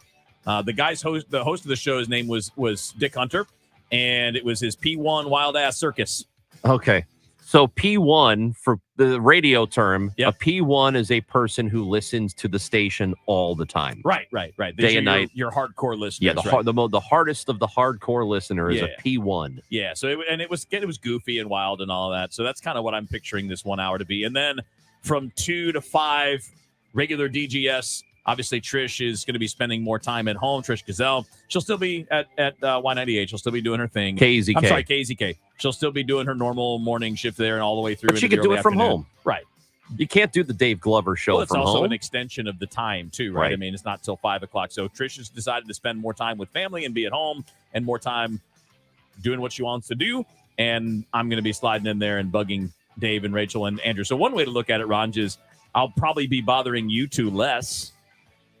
Or will it be more? Well, for an hour. Oh, God, yeah. I got more free time in there. You do. While you guys are in here and I'm over there. So here's what I know. I'm going to have to start bringing my bag into the studio so you don't mess with it because you're 11 years old. I never do anything destructive. Never anything destructive, just mildly irritating. Yes, that's the point. Good, I'm achieving the goal. Like I get irritating. home from work and there's a water bottle in my bag or the Homer Simpson doll. You know, I would like to. You don't like Homer? Let's all grow up around here, That's Kevin. Never gonna happen. Let's also, because you know what I am, Kevin. If I'm not anything else, I'm a giver. You are. Usually you're giving people crap, but you are definitely a giver. Now I'm giving away something that is actually cool. Oh, nice. Well, it's warm if you think about it, because the Cardinals Care Winter Warm-Up is coming up in January, the 14th through the 16th. We have a pair of 3-day passes to give away to the Cardinals Care Winter Warm-Up. Again, middle of January. And it's time to give those away now. What do you say? I say let's go. Who wants to go to Winter Warm-Up? What number should we use to call? Like caller number who? Should we? Let's go with caller number 412. That's a lot. Tyler's over there. I want Tyler to have to answer 412 phone calls. Tyler's like, no, not All doing right, it. let's go with caller number 4. 4. Caller number 4 to the line. Yachty's number. Yachty's number. 314-436-7900. 314-436-7900. Caller number 4 gets a pair of passes, 3-day passes to the Cardinals Care Winter Warm-Up coming up in January. And if you are not the winner, obviously, you can still go to cardinals.com/winter warm-up. Some new things this year. So this is the 26th Winter Warm-Up, by the way. It's going to be at Busch Stadium in Ballpark Village this year. So it's been done at hotels in the past. It's going to be at the ballpark and at Ballpark Village. Your Cardinals Clubhouse tour will be included with Winter Warm-Up admission tickets. So you get the opportunity to go over there. It only comes around once a year. They don't allow this especially during the season and all that. So you got an opportunity to do that. You can get into the Cardinals Hall of Fame and Museum with your Winter Warm-Up admission tickets. And by the way, it's all cashless. You do everything with your ticket. Oh, yeah. Yeah. That's Pretty fantastic. Awesome. Very awesome. Good stuff. You're going to have admission tickets, autograph tickets. All of that will be issued via the MLB Ballpark app, which makes things really simple. Obviously, you do your regular tickets during the season on that. So go to Cardinals.com/winter warmup. You can find out more. But I think some interesting stuff, man. To have the Hall of Fame and museum admission, and the clubhouse tour just included with your admission to the winter warmup. And by the way, this is the primary fundraiser for Cardinals Care. And they do a lot of great work in the community. And this has been disrupted a lot the past couple of years because of COVID. So this will be a good year to go out and go do it big. So, again, Cardinals.com/winter warmup. If I'm not mistaken, I think we might be broadcast. Well, you won't be there. Well, I mean, I could be. I guess you could be. Just won't be with you. Yeah, maybe the Glover show will be there. But I think we're going to be broadcasting at some point. I don't know. We'll let you know. Another thing we talked about. Less than 2 months away now. It is less than 2 months away. You know what's happening right now? The World Cup, Kevin. We did talk about that in the first half of the show. The United States with their tie yesterday with Wales. They had the lead until the 86th minute, and then they lost the lead, but it is a tie. I was spending a little bit of time brown-nosing with our boss, Steve Moore, and I asked him, how much trouble are we in? Because he's a huge soccer guy. Well, I mean, he's played big he's a soccer. coach. Yeah. He knows the sport really well. He knows the players really well. And he says, you know what? We're not in trouble. It's just not as ideal as it could have been had they secured the win yesterday. Those 3 points would have been huge. Yeah, would have been great. Still can do it. But I am right now, once again, Kevin, I'm making the prediction that the United States will beat England again. It's going to happen again.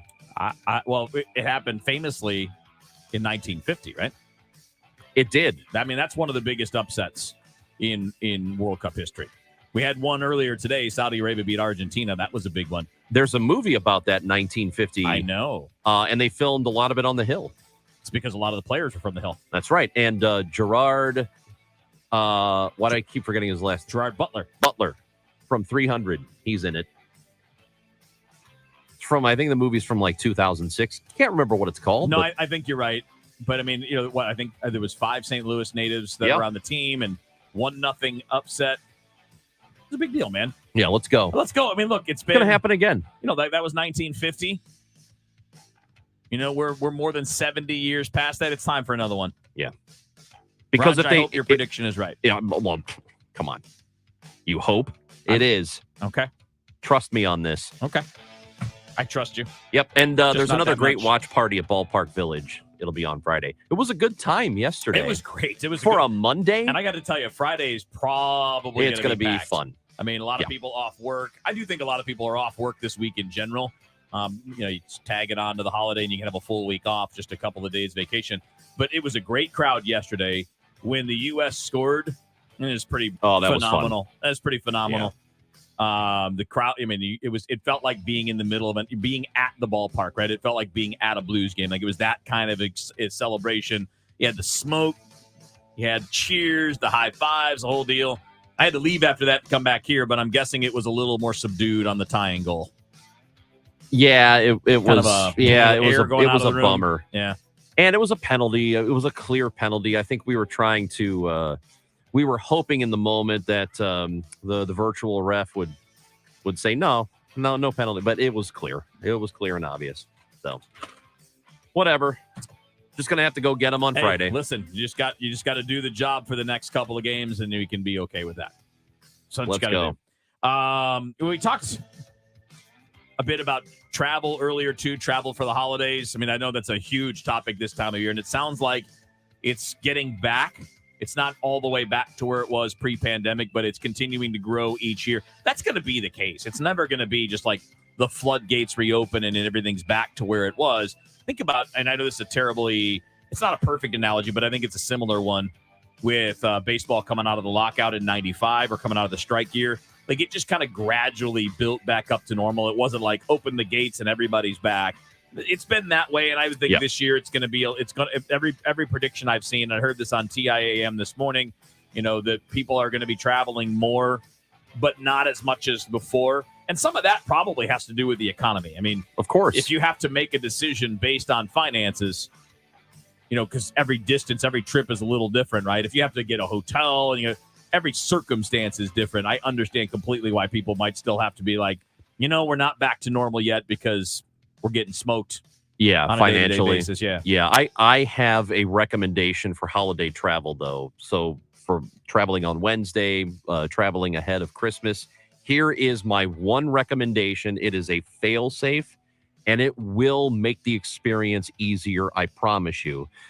My recommendation is don't. Stay home. Don't go see grandma. No, you got to go see people. You can Zoom with grandma. Don't go see that aunt you don't really care for or your weirdo uncle. What about the aunt Stay and uncle home. that I like? Zoom. That's not Facebook fun. Live or something. What about all that awesome food? Order in. There are some places that will prepare a nice meal for you. Get it the day before. You won't have to cook. Oh no, it's not the same as mom's. It's just not. But see, here's the thing, though. You're a little bit spoiled. Why?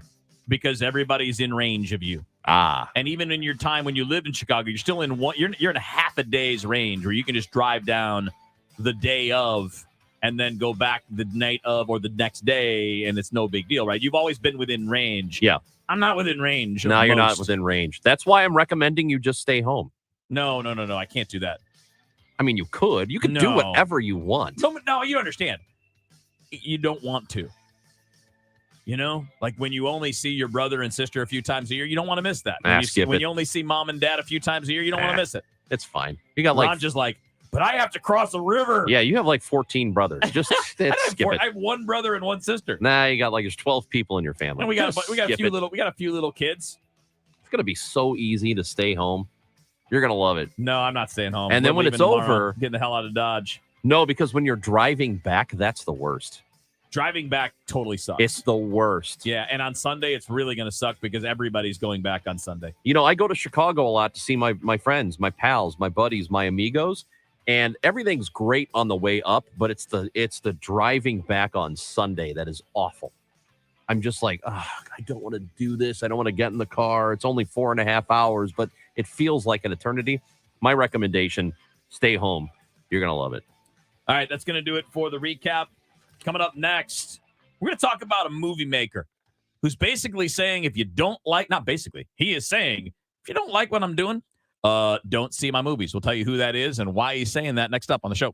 For everything online, it's Odyssey.com. Download the Odyssey app and listen to KMOX for all the news, sports, talk, and podcasts that move you. Odyssey, that's AUDACY. If you owe the IRS, you have a legal issue, and you need the Lance Drury Law Firm. We'll protect your rights. Log on at lancedrurylaw.com. Procrastination. We've all been there. But have you been dragging your feet when it comes to creating your retirement plan? I've heard it all from, I have time before I need to make a decision, or I'll eliminate debt first and then get ready for retirement. I've seen far too many people waste valuable time for their retirement planning, and I don't want you to be one of them. Hi, I'm Ken Heisey with Heisey Advisory Group. I'm on a mission to help people recognize the potential destructive impact procrastination can have on their retirement plan. Don't procrastinate. Call us today at 314-328-4400 to ensure you get on the right path toward your retirement dream. That's 314-328-4400, 314-328-4400. Heisey Advisory Group provides insurance services. Investment advisory services offered through AE Wealth Management, LLC. Attention! If you owe money to the IRS, this is an urgent message. The IRS is cracking down by sending out heart-stopping letters, aggressively garnishing paychecks, seizing bank accounts, and putting liens on homes and businesses. They call it enforced compliance, and you better watch out because penalties and interest on unpaid taxes compound daily, making it seem impossible to ever get out of debt. Don't let the tax debt destroy your life. You need to call Optima Tax Relief, the #1 tax resolution firm. They're experts in the Fresh Start Initiative, one of the biggest breaks that the IRS has ever offered. If If you qualify, you could save thousands. Optima's resolved over $1 billion of tax debt for their clients. A-plus rated with the Better Business Bureau, they'll fight to get you the best deal possible. Call Optima now for a free consultation. Call 800-354-2840. 800-354-2840. 800-354-2840. Optima Tax Relief. Some restrictions apply. For complete details, please visit OptimaTaxRelief.com. All the news and all that matters to you. The voice of St. Louis, KMOX.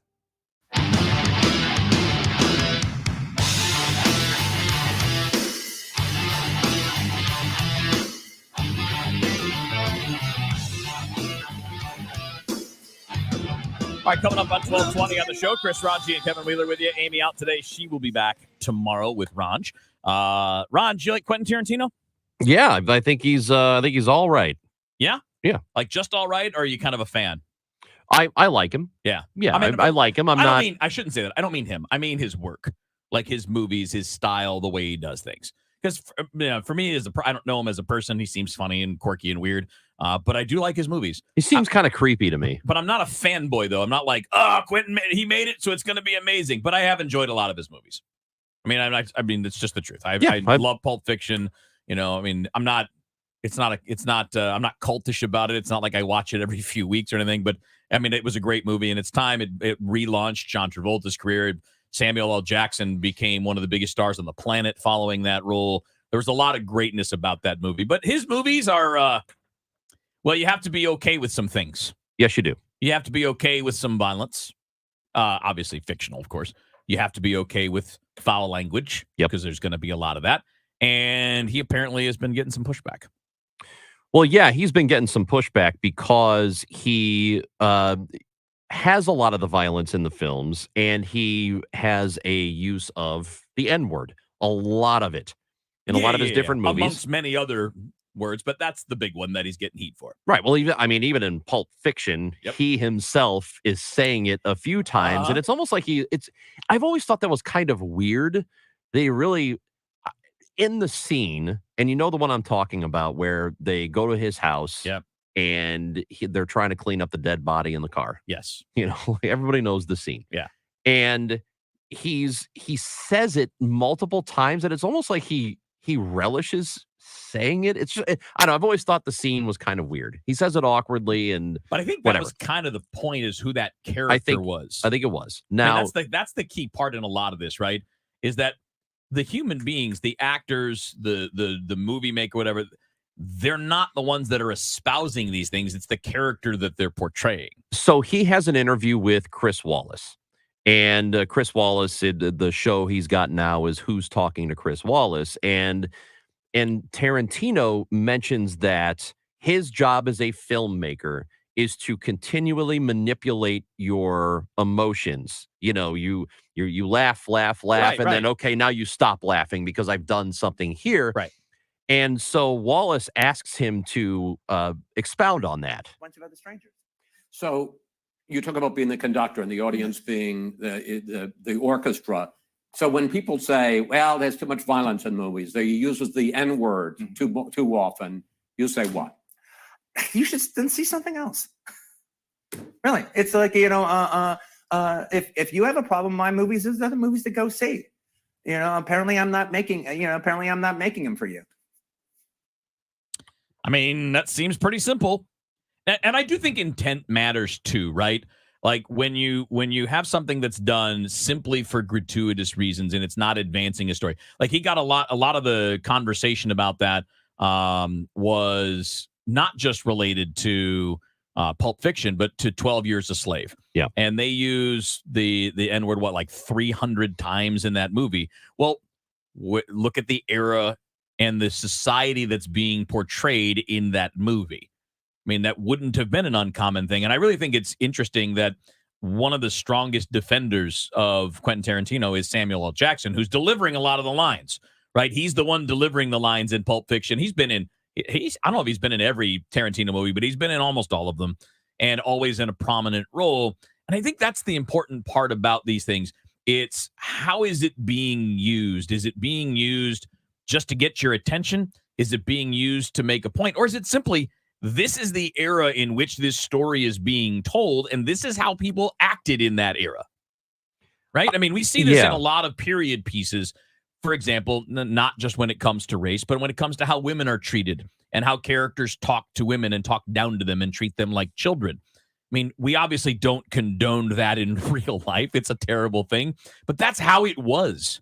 And if you're trying to portray that particular time period that falls kind of in that area, that area of our history, well, that's how people are going to talk.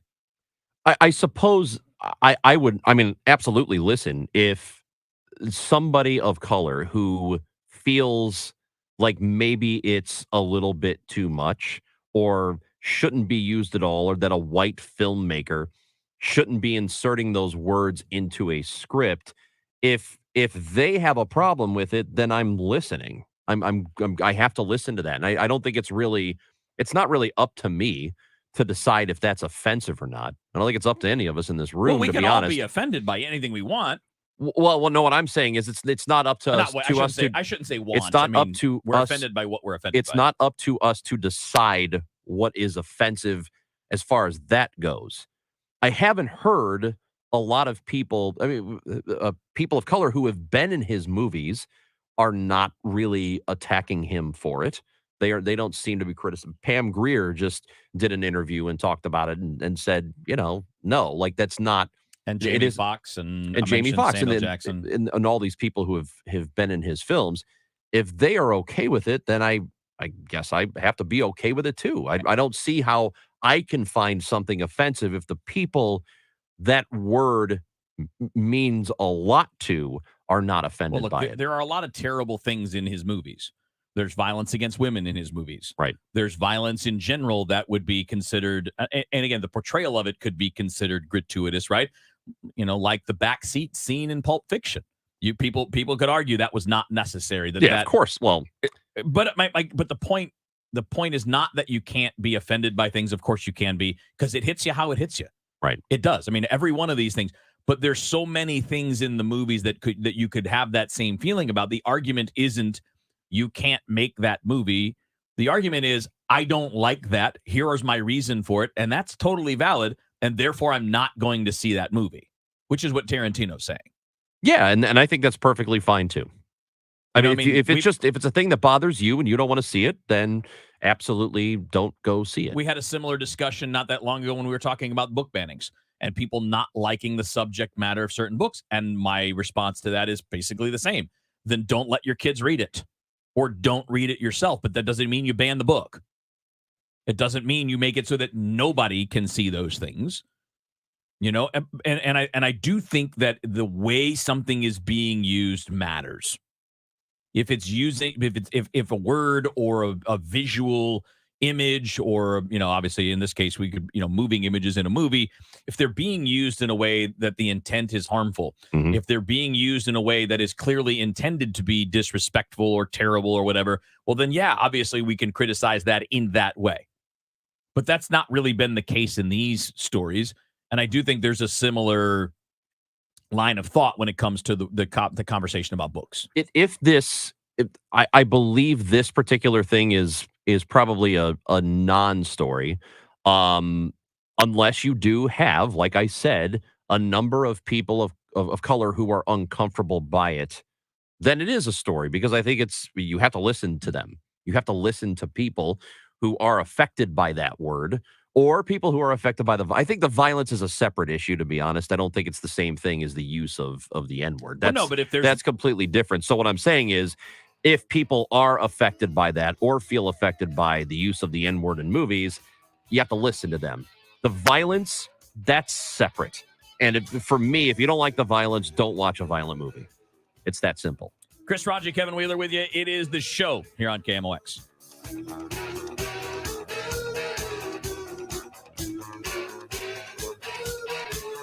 Weeknights at 6. It's Sports Open Line. Welcome into the program. My name is Matt Pauley. Matt gets you inside the world of sports. Cardinals, Chiefs, Pelicans. You'll get it all and much more. We have an exclusive podcast that's Cardinals related. Plus great guests, insight, and conversations with you. If you want to join us, you can do so by calling or texting. Sports Open Line. You don't want to miss it. Weeknights at 6 on America's Sports Voice. KMOX. KMOX News Time, 12:28. Donate a car, get a tax receipt, and tickets to the St. Louis Aquarium at mersgoodwill.org. Hello, this is Chad Clayman. You can find us online at claymangroup.com, KLAMEN group.com. We've been buying a lot of houses lately with foundation and water damage. So if you have a house that has water issues, maybe water's coming in the basement or problems from previous water damage such as mold, we're interested in making you an all-cash offer. If you have a house with water or mold damage, foundation issues, please reach out. Complete the form online and start the conversation today. claymangroup.com, KLAMEN group.com. There are kids in and around St. Louis who will face more challenges by their 16th birthdays than most of us will face in a lifetime. By donating to Rankin Jordan Pediatric Bridge Hospital, you're helping kids right here meet those challenges with specialized care that goes beyond the bedside, so they can transition from acute care facilities to the one place kids can always be kids. Home. Be the bridge they need. Donate today. In this market, you'll find Fisher Investments is different than other money managers. Different how? Aren't we all just looking for the hottest stocks? Nope. We use diversified strategies to position our clients' portfolios for their long-term goals. You don't just provide cookie-cutter portfolios? No, we tailor our clients' portfolios to their goals and needs. But you still sell investments that generate high commissions for you, right? No, we don't sell commission-based products. We're a fiduciary, the highest standard of care for a financial advisor. It means we're obligated to act in our clients' best interest. So when do you make more money? Only when your clients make more money? Yep, we have one transparent management fee structured so we do better when our clients do better. Sounds like you really look out for your clients. We do, because our priority is helping them achieve a comfortable retirement. That might be why most of our clients come from other money managers. Visit FisherInvestments.com to find out why investors like you switch to us. Fisher Investments. Clearly, different money management. Investments in securities involve the risk of loss. At 12:31, it's sunny and 58 degrees downtown at the Arch. Iran says it's begun enriching uranium to 60% at a second facility. Here's correspondent Cammie McCormick. The Biden administration is expressing deep concern over Iran's claims it's making progress on its nuclear program and ballistic missile capability.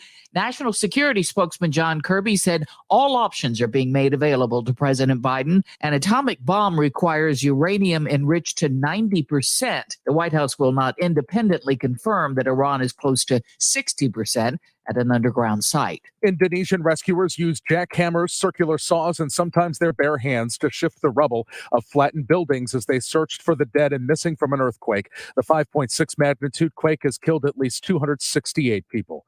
The holiday travel rush is already on, and it could spread out over more days than usual this year. Travel experts say the ability of many people to work remotely is letting them take off early for Thanksgiving or return home later. Crowds are expected to rival those of 2019, the last Thanksgiving before the pandemic.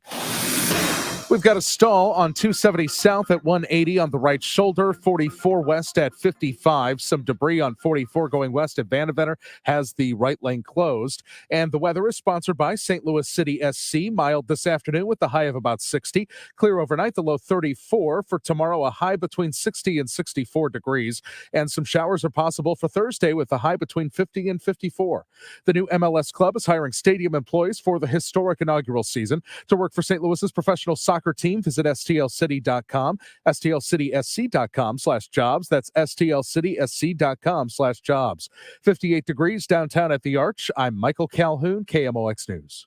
Trish Gazelle for Ophthalmology Associates. For the best eye doctors, you need to see the doctors at Ophthalmology Associates. Online at youridoc.com or 314-966-5000. Driven by the Bomarito Automotive Group, the voice of St. Louis, KMOX. The holidays are here, but for some families, they'll spend that time at SSM Health Cardinal Glennon Children's Hospital. I'm Carol Daniel. KMOX, along with all of our sister stations at our company, Odyssey STL, are again proud to partner with you and other generous St. Louisans in our community to raise funds for the Tree of Hope campaign for Cardinal Glennon Children's Hospital. It's so easy to give. Just text the word HOPE to 20357 or KMOX.com/Cardinal Glennon. How would you like to come home to a bartender who will fix you any cocktail you want? I'll have an old-fashioned. I'll have a margarita. Now you can with the Bartesian Home Cocktail Maker. Bartesian is a sleek machine the size of a coffee maker that makes premium cocktails at the touch of a button. Choose from over 50 different cocktails, from classics to the most exotic premium cocktails served in the best bars today. You'll always get freshly mixed, perfectly balanced cocktails with the Bartesian Cocktail Maker. And now get Bartesian's best Black Friday deal ever at bartesian.com/cocktail. Entertaining? The Bartesian is ideal for parties. No need to stock all kinds of individual mixers for complicated recipes. Every guest gets the cocktail of their choice in seconds. The Bartesian makes a wonderful gift for anyone who loves a fine premium cocktail. Now get Bartesian's best Black Friday deal ever. It's available right now, only at bartesian.com/cocktail. That's BARTESIAN.com/cocktail for Bartesian's best deal ever. Only at bartesian.com/cocktail. Your home of the Cardinals. Arenado swings and hits it deep to left field. That ball is out of here. The Billikens. Jumper. Yes! Billikens win! The Chiefs. Touchdown! Kansas City! We are America's sports voice. KMOX. Go, go! Go, Johnny, go! Go! Go, Johnny, go! Go! Go, Johnny, go! Go! Go, Johnny, go! Go! Johnny, be good. Hi, back in on the show. It is 12:35 here on a Tuesday. Chris Ranji, Kevin Wheeler with you here. Amy off. She will be back tomorrow. Obviously, we rejoin there with some Chuck Berry, and R.J. Smith is with us. He's the author of the book that just came out this month called Chuck Berry and American Life. R.J., thanks for joining us. We appreciate you. How you doing today? I'm doing all right. Great to talk to you, Chris and Kevin. Glad to have you with us. And boy, you talk about a complicated character to write a biography about. There is a whole lot here. I'm still working it out in my head, let me tell you. I mean, he was an amazing creative figure and a complicated dude. So where do we start, and where do you start with the book? Because obviously, you know, you play the music. I mean, Chuck Berry is a rock and roll icon. Right there at the very beginning of rock and roll. But obviously, there are also the kind of the, in sports we would say the off the field stuff, but there are also the issues beyond that. But you're talking about a complicated life. Where do we start when we kind of evaluate the life and the works of Chuck Berry? Well, I mean, for me, I started as a writer, as a researcher in St. Louis. I mean, that's where he lived his whole life. And I had to go there a lot and meet people and talk to people and sort of understand the ground zero right there. So that's a part of it. But on a bigger sense, you have to take into account the times he lived in and kind of pressures that he was dealing with. And look at his whole record, good, bad, and in between. Yeah, and I know we use the word complicated for him, and I feel like that's almost it doesn't do it justice, because it's a little more than complicated when you're accused of some of the things that you are accused of in his personal life and paid settlements because of some of these things. How much of that do you cover in the book? Stuff like the cameras in the bathrooms. We want to celebrate the guy, but the dude did some stuff that was pretty bad. No question. Well, I spent a lot of time in the St. Charles County Courthouse going through a lot of records they have there. I do talk about that. I mean, that's a part of who he was. And, part of my book is about telling people who maybe live today and don't know how amazing his work was and the music was and why they should still care. And part of it is talking about the stuff you're talking about, the criminal record, the lawsuits, the cameras in the wall, and try to figure out how the two can be brought together or if they can be, and how we can evaluate him in 360 degrees. It is fascinating. I mean, look, there are a lot of when you look at some of the bigger biographies that have been written, there are always the good and the bad, and in this kind of a case, the balance is kind of the key, right? I mean, you want to examine everything and make sure that everything is included as you tell someone's story, because then you understand that person best. Yeah. I mean, I think at the end of the day, for me, and I hope for lots of people, we're better off a lot. Life is better that Chuck Berry was here among us. That's from a distance, right? As a fan, somebody encountering Chuck Berry through the radio, from the stage. My life is much better because I heard that music and it shaped me and it taught me a lot of stuff. But if you met Chuck Berry walking down the street, maybe, or if you were in a band with him sometimes, or lots of personal contacts, life would be maybe not so good sometimes. And that's a part of the story too. Yeah. So, yeah. So when you examine his life in totality, and you have all these things, the good stuff, the really terrible stuff, what do you hope people leave with after reading this book? Well, I think in that music, Chuck Berry imagined and helped create an America that didn't exist before, a hopeful place, a place where black and white fans and all kinds of fans, first of all, could inhabit a music club together, which they couldn't do when he started out, or didn't do for legal reasons, law reasons, or customary reasons. So he had this vision in place, and I want people to see how he shaped that and helped create a sound that didn't exist before, and an audience that didn't exist before, and a set of values we have that didn't necessarily exist before, and help keep them alive today, despite some of the personal things that he did that didn't live up to those values.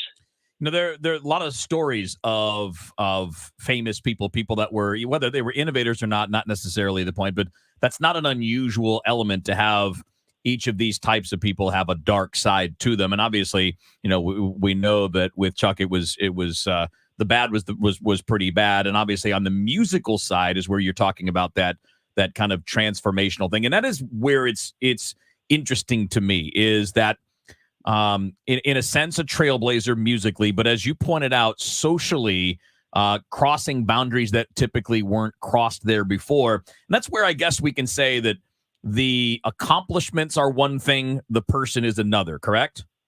That's right. And that's a pretty common story among, well, politicians and artists and, just all kinds of folks. It was prevalent, and I'm not trying to bring in other characters into this, but a lot of terrible stories were out there about musicians in that time. And I think, not always, they weren't always criminal in nature, but certainly questionable based on standards that people would apply now, whether it's Jerry Lee Lewis or, other rock, people in the rock and roll world, the music world. And some of their behaviors when they weren't on stage were certainly things you would look at now and be like, ugh, cringe. And I know that when you set out to write this, you knew that, the basics of all of this. So did you discover things along the way that caught you off guard that you didn't expect to find out when you were going through it? Well, I think, for instance, a woman who was his girlfriend for a long time reached out to me, and I interviewed her a number of times, and to sort of get a sense of the mechanics of what it was like to date Chuck Berry and to be his partner for years. That shed a lot of light for me and made something that could sometimes feel abstract feel very, very personal and unhappy. So sure, there's definitely that. Is there anything that was really surprising to you, or that you found to be striking when you were doing the research for this? Just how much, how complicated and deep his feelings in all kinds of directions. Well, this is one thing, how deep those feelings were in terms of St. Louis. It shaped him. He loved it there. He also, he caught a lot of flack from law enforcement, from white racists. He tried to open an integrated nightclub in the late 50s that got shut down. He Berry Park out in Wentzville was supposed to be sort of like what Paisley Park, Prince's Paisley Park is today. A place for creative individuals from across all kinds of social lines to get together. That law enforcement had a lot of issues with that and breathed down his neck. So he had this complicated, amazing relationship that was part about love and family and part about, I think, he wouldn't be run off.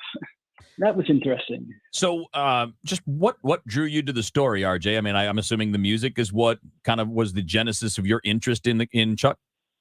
That's it. The music, how much it shaped me as a fan. I love rock and roll and listen to it, and it's as a culture, as a sound. You can see its influence in country music. The country chart, the top 40 country chart, is so much full of a blueprint that Chuck Berry introduced. So his influence is still everywhere. And it's fascinating to me that people that are shaped by him and love his sound don't know it is his sound. And obviously at that time, this new genre of music was kind of being created, right? It was growing. It was not really a thing, and it grew out of the blues. And certainly Chuck was one of the people, maybe the guy that was kind of the first real crossover into this new thing we called rock and roll. But it was interesting to me in reading about your book, RJ, and having read about this in the past, that wasn't necessarily his goal, right? That wasn't necessarily what he was trying to do. Well, I mean, his real instrument, he was a great guitar player, right, and he introduced that to rock and roll, but his instrument was the radio, and he loved as growing up, he loved all kinds of music, and he was bringing country music and blues, as you say, and rhythm and blues, and crooners like Frank Sinatra or Nat Cole. He was bringing all those sounds together because he liked it, and he wanted to create something new. Yeah, he wanted to be a star. He wanted to make money, and all those things are part of what drove him. RJ, it's a fascinating story and looking forward to digging into it. Again, it's Chuck Berry, An American Life. RJ Smith, the author of it. We appreciate your time today. Thank you so much, and we'll look forward to talking again down the road sometime. Chris, Kevin, thank you so much for having me. You got it. RJ Smith. And boy, you talk about a difficult story to tell, Ron. Like, you want to tell the full story because you have the rock star, you have Johnny B. Good, you have the influence on all these musicians that followed after the fact. But then you have, the allegations of bringing 14-year-old girl across state lines for the wrong reasons. You have the hidden cameras. You have all of this other stuff. I mean, I'm not saying I'm not worried about the things like the tax evasion, which is what he ended up going to jail for. I have less of an issue with that. That's a thing that people have gotten caught on. You did your thing. You got caught. You paid for it, whatever. But there's a lot there that makes you go, wow, like it's conflicting. To you at all, is it similar? And I know it's a different generation, and I don't have any particular attachment to Chuck Berry at all. Just knowing him as his historical place in the early days of rock and roll. Well, the fact that does it have a similar feel to you as kind of Michael Jackson? Yeah, like it's like, yeah, the music was great, and then you still have that feeling like, oh, that's weird. Yeah, that's exactly how I feel. Yeah. The thing that Chuck Berry, the reason he's important for people here is because he came from here, and this isn't necessarily the kind of place that produces a lot of stars and a lot of superstars. I mean, we have John Hamm, we have Nelly, but to have somebody like Chuck Berry, that feels pretty good. We have John Goodman, but it feels pretty good to have somebody like that from here. Yes, it really does muck it up quite a bit. Yeah, when you find out about all the other stuff. And you're right. Like, I care about tax evasion, but that isn't the kind of thing that would make me despise an artist or not enjoy it. Or feel weird about it. Let's be honest. I feel weird when right. I don't feel weird. Like, I mean, people should be punished for evading their taxes. But I don't feel weird about it. If that's all Michael Jackson had been accused of, I'd still really like his music. And I do like his music, but every time it comes on, I can't not think about the other stuff. Yeah. I can't not think about the probable child rape. I can't not get that out of my head. Yes. And it sucks. It sucks because I grew up loving Michael. Yeah. Like, he was such a big deal for people my age growing up in the 80s. And then to find out years later that he did this other stuff, it's the kind of thing that it's difficult for me to compartmentalize. Yeah. And to a degree, if you're trying to stay like music only, you almost have to if you're going to listen, right? I mean, it's one of those things that you're going to have that in the back of your head. And he hasn't been canceled because I hear his music out a lot. Michael? Yeah. Oh, yeah. And look, I mean, the legacy is the legacy. The music was great. Chuck Berry's music is great, and his place in music history is solid. Obviously, his life away from that was less than solid, and we know about all of those things. And by the way, again, it's R.J. Smith, the author. The book is Chuck Berry, An American Life, and they do delve into all of the story of Chuck Berry. It's not just the good stuff, which is the way it needs to be when you're telling the story. Guys, remember, that was a couple of weeks ago, maybe 2.5, 3 weeks ago, when we thought the Blues season was over? Well, they pretty much haven't lost since then. We'll touch on some hockey next up on the show. KMOX and Gateway Arch Park Foundation is thrilled to bring back Winterfest, presented by Bank of America and Worldwide Technology. Now through January 1st on Fridays, Saturdays, and Sundays. Celebrate the magic of the season in downtown St. Louis. Enjoy ice skating, igloos, s'mores, holiday lights and music, a winter market, a New Year's Eve fireworks show, and so much more. All in the shadow of the Gateway Arch. More details at KMOX.com/events. Hi, this is Kent Newbold for Newbold BMW. We just celebrated our 35th year as a BMW dealer by finishing our multi-million-dollar renovation. So come see it.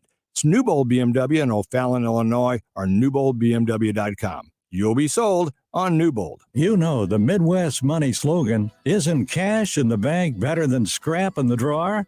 This is Johnny Rabbit. Midwest Money, the oldest coin shop in St. Louis. Buying, selling, and trading since 1971. Silver and gold, coins, sterling silver, flags, medals, daggers, and more. Not sure what you have? Bring your collectibles to someone you can trust. Midwest Money at the corner of Hampton and Holly Hills. You'll be happy you did. Furnish Hope right here in St. Louis. Donate your unneeded furniture and household goods to Home Sweet Home. Visit www.homesweethomestl.org to learn more. The show, sponsored by Straight Realty, your St. Louis area experts. Why pay more than 4? 314-441-4444. Amy, Chris, and Kevin. The greatest radio talk show host ever. Now, more of the show. Tell you what, I will talk while Kevin eats sausage. They're turkey bites, Ron. Turkey sausage bites. They are turkey bites. They are the old Wisconsin turkey bites. They're really good. Yeah, I know. I know. I have these all the time. Yeah, those are really delicious. Good snack. Yeah, you know what else is really good right now? What's that? Blues keep winning. Oh boy, what is going on there? And this is a it's, talk about Jekyll and Hyde, man. Right? Never been done before that a team in regulation loses 8 straight games and bounces back with 7 wins in a row, or has that happened at all at any point of the season? Nope. That's crazy town.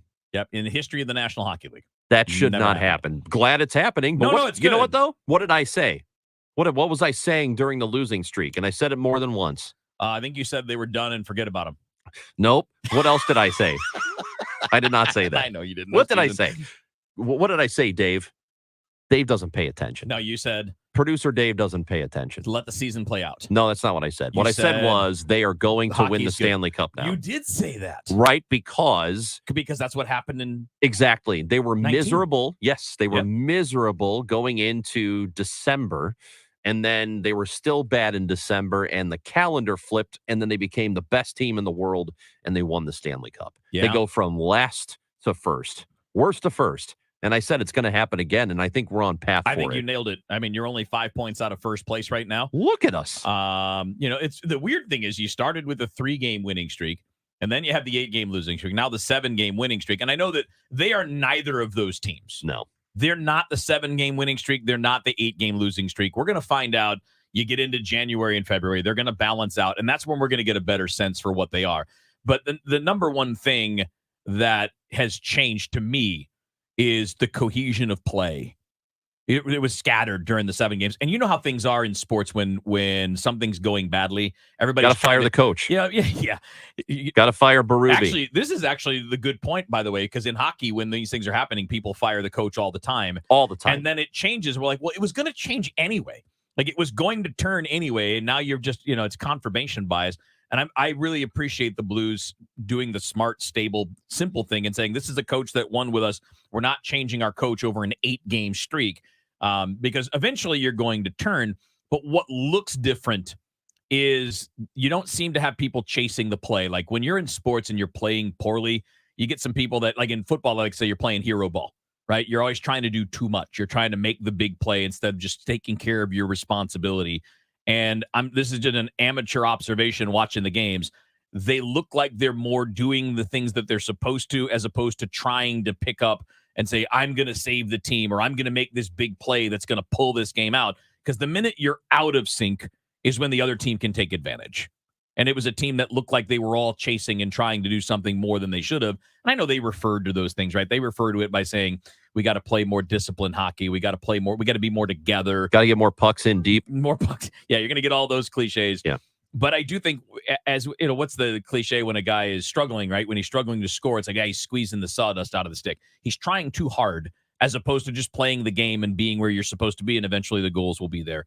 The team is definitely more in sync now, and that's not analysis. It's just what's happening. Well, what's amazing about what's happening now is, as you said, this team is not the 8 losses in a row team, and it's certainly not the 7 wins in a row team. They are somewhere in the middle. Yeah. But what usually happens with any team is once they go on a losing streak like that 8-gamer, they've kind of buried themselves for the rest of the year. And the reason for that is you might come back toward the mean and play more like the team you actually are, but you never get that opportunity, or very rarely does a team get that opportunity to totally make up for the 8-game losing streak by winning 7 or 8 in a row. Yeah. That doesn't happen. What normally happens is they start to regress closer to what they were, or the kind of team they actually are. They don't play above their skis, right, and start to dominate and totally make up the losses that they gained over the course of a month or two. This doesn't usually happen. So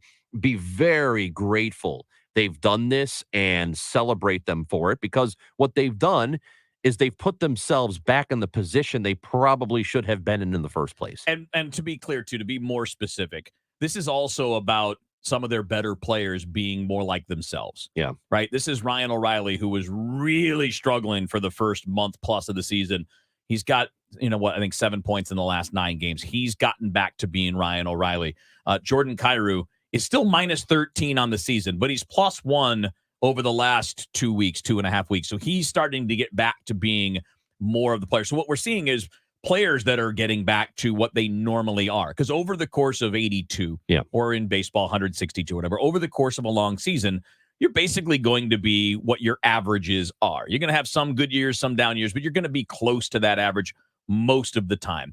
So you're seeing a leveling off in that regard, and some of the good players being what they normally are. Now you got to keep that up. Yeah, and you're also getting contribution from people like Buchnevich, who is he's been huge, yeah, and one of the 3 stars of the week. Yeah, that's right. Was he the second star of the week for this past week? It was Crosby, Buchnevich, and then Martin Jones. Yeah, good times. Also, by the way, pretty good goaltending from Jordan Binnington in the month of November too.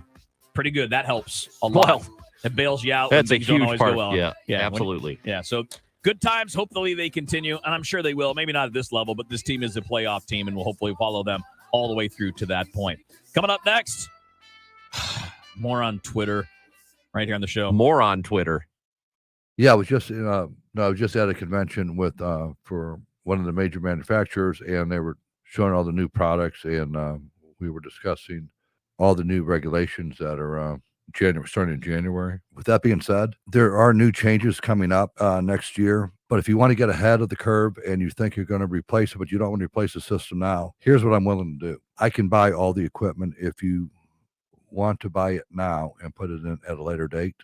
I have a feeling it's going to save you 20%, 30%, which is huge on a furnace and air conditioner. If your system is 15, 20 years or older and you know you're going to do it, probably not time to be putting it off. I mean, we have 0% financing for up to 60 months if you qualify. I can help you out. Call me, Bart Inman, one easy number in Missouri and Illinois, 314-293-2600. Just this one name, Bart Inman. That's Bart with a B, Inman with an I.com.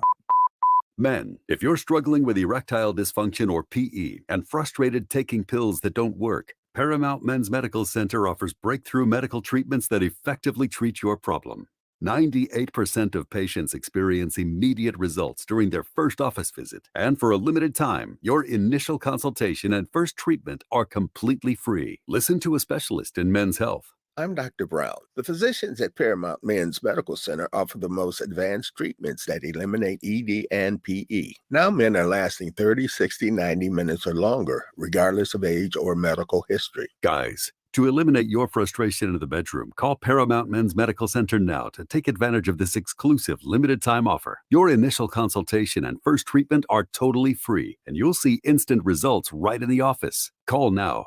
314-720-8081. 314-720-8081. That's 314-720-8081. KMOX, KECK HD2, K254CR, St. Louis. The voice of the Billikens, KMOX. Always live on the free Odyssey app. If you own a house in St. Louis and you want to sell it as is, without any inspections or the need to make any repairs, call Chris Buys Homes St. Louis at 314-328-8000 or at chrisbuyshomes.louis.com and get your cash offer without any obligations, commissions, banks, or headaches. Chris buys vacant houses, inherited houses, fixer-uppers, beautiful houses, even the tenant won't pay the rent apartment. Google Chris Buys Homes in St. Louis. That's Chris Buys Homes in St. Louis, and check out the best reviews from satisfied customers. When you sell to Chris, you decide when you want to move, according to your schedule and your terms. Go to chrisbuyshomesinstlouis.com. Google Chris Buys Homes in St. Louis or call 314-328-8000. That's 314-328-8000. Call Chris and get the offer you've been waiting for. Chris Buys Homes in St. That's Chris Buys Homes in St. or call 314-328-8000. Mid-America's most trusted source for news. KMOX. At 1 o'clock, it's a sunny sky and 60 degrees downtown at the Arch. I'm Michael Calhoun. Our top story this hour: travelers are weighing the cost of getting out of town to see family. David Smiley with the School of Public Health at Indiana University says two things are having an effect on travel right now. Staffing shortages and inflation are obviously going to have an impact. We know that inflation has been rising. It's recently begun to cool off. Staffing shortages are throughout the hospitality and tourism industry. Anything from the airlines with their pilot shortages. St. Mary's High School says students and staff are safe after a threat today. Police searched the building and found nothing. The school was dismissed at 11 a.m.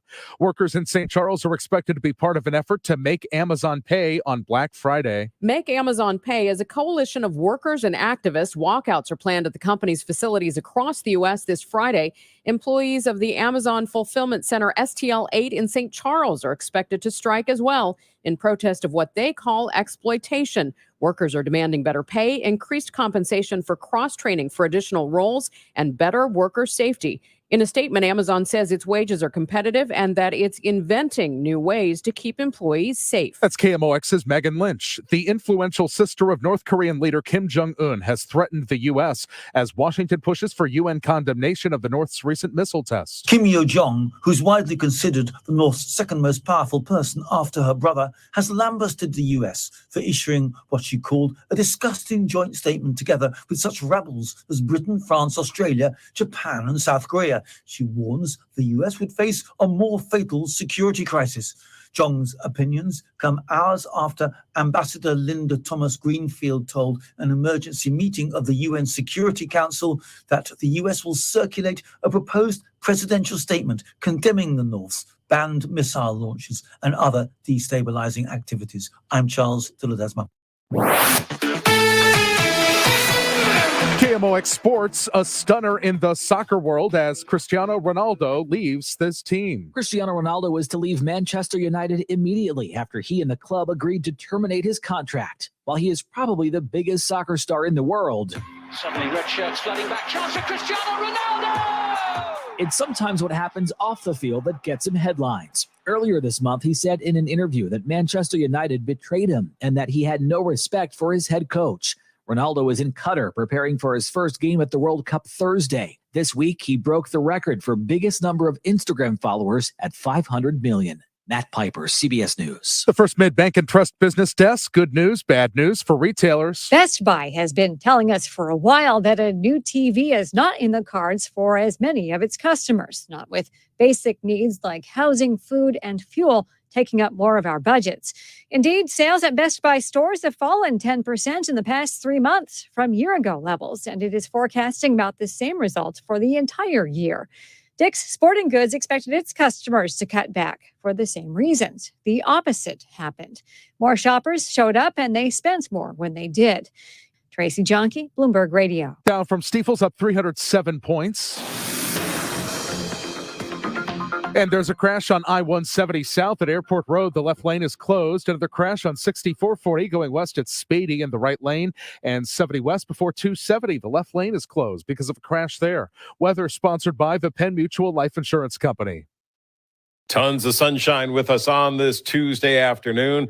59 for the high today with light winds. Just gorgeous to be out and about for this time of year. Tonight, clear skies down to 32. Wednesday, leading into Thanksgiving, sunny skies, delightful again. Chilly start, but 59-60 for the high Wednesday afternoon. Wednesday night, clouds take over, 38 Thursday. Clouds dominate, a little bit of sunshine, but still a chance of a sprinkle or a brief shower. But I want to stress, Thursday for Thanksgiving looks mainly dry. 52 Friday, partly sunny and chilly. 45 back into the 50s over the weekend. I'm meteorologist Abe Murray for the Voice of St. Louis, KMOX. Are you considering life insurance? Penn Mutual's accelerated client experience makes applying for life insurance fast and easy. Ask your independent advisor or go to pennmutual.com/STL. Sunny 59 Florissant, 60 St. Peter's, 60 degrees downtown at the Arch. I'm Michael Calhoun, KMOX News. The show, sponsored by Straight Realty, your St. Louis area experts. Why pay more than four? 314-441-4444. You're keeping in step in the line. Got your chin held high and you feel just fine, 'cause you do what you're told. But inside your heart, and it's black and it's hollow and it's cold. All right, 105 on the show. Chris Ranchi, Kevin Wheeler with you here. Ron, did you hear that old Elon is beefing with Trent Reznor? Of course he is. Tell me more about it, though. Tell me more. Well, I mean, how are you going to go after Trent Reznor? Well, because he quit Twitter because basically he thinks Elon's a butt. Well, okay. I mean, he basically said that he's quitting because he doesn't want the billionaire class thinking they just come in and solve everything by being billionaires. Which I can't disagree with him. No, he makes a fair point. And I, in the grand scheme of things, like Elon shouldn't care. Like if somebody dumps out and somebody says, I'm done with Twitter, I'm quitting, whatever. I mean, like, I would, why would you even address it? Like, why would you even get into this beef? If not for the fact that I think Elon is addicted to this attention. But what's funny is he's going after Trent Reznor. He's not just like saying, well, too bad, so sad. Like he's starting to pick on him and call him. I'm like, dude, that's one person you're not going to win a coolness battle with. I don't care how rich you are. No. There are people that are so accomplished and talented, and you don't have to love Nine Inch Nails or anything like that to recognize that is not only a Grammy Award-winning musician, but also an Oscar Award winner. He composes the scores to movies and television shows and all that. It's like what he's doing when he's not making music for his own band, Nine Inch Nails, which is not even a band, it's him. He's got guys that tour with him to play it, but he's doing it all. You're just not going to win the battle in terms of like what would you call it, a feud? Like nobody's going to be like, look at Elon, so cool compared to Trent Reznor. I mean, like Elon is the wealthiest man in the world, and he obviously should be proud of that. I mean, he's obviously been successful, but you're not going to win that.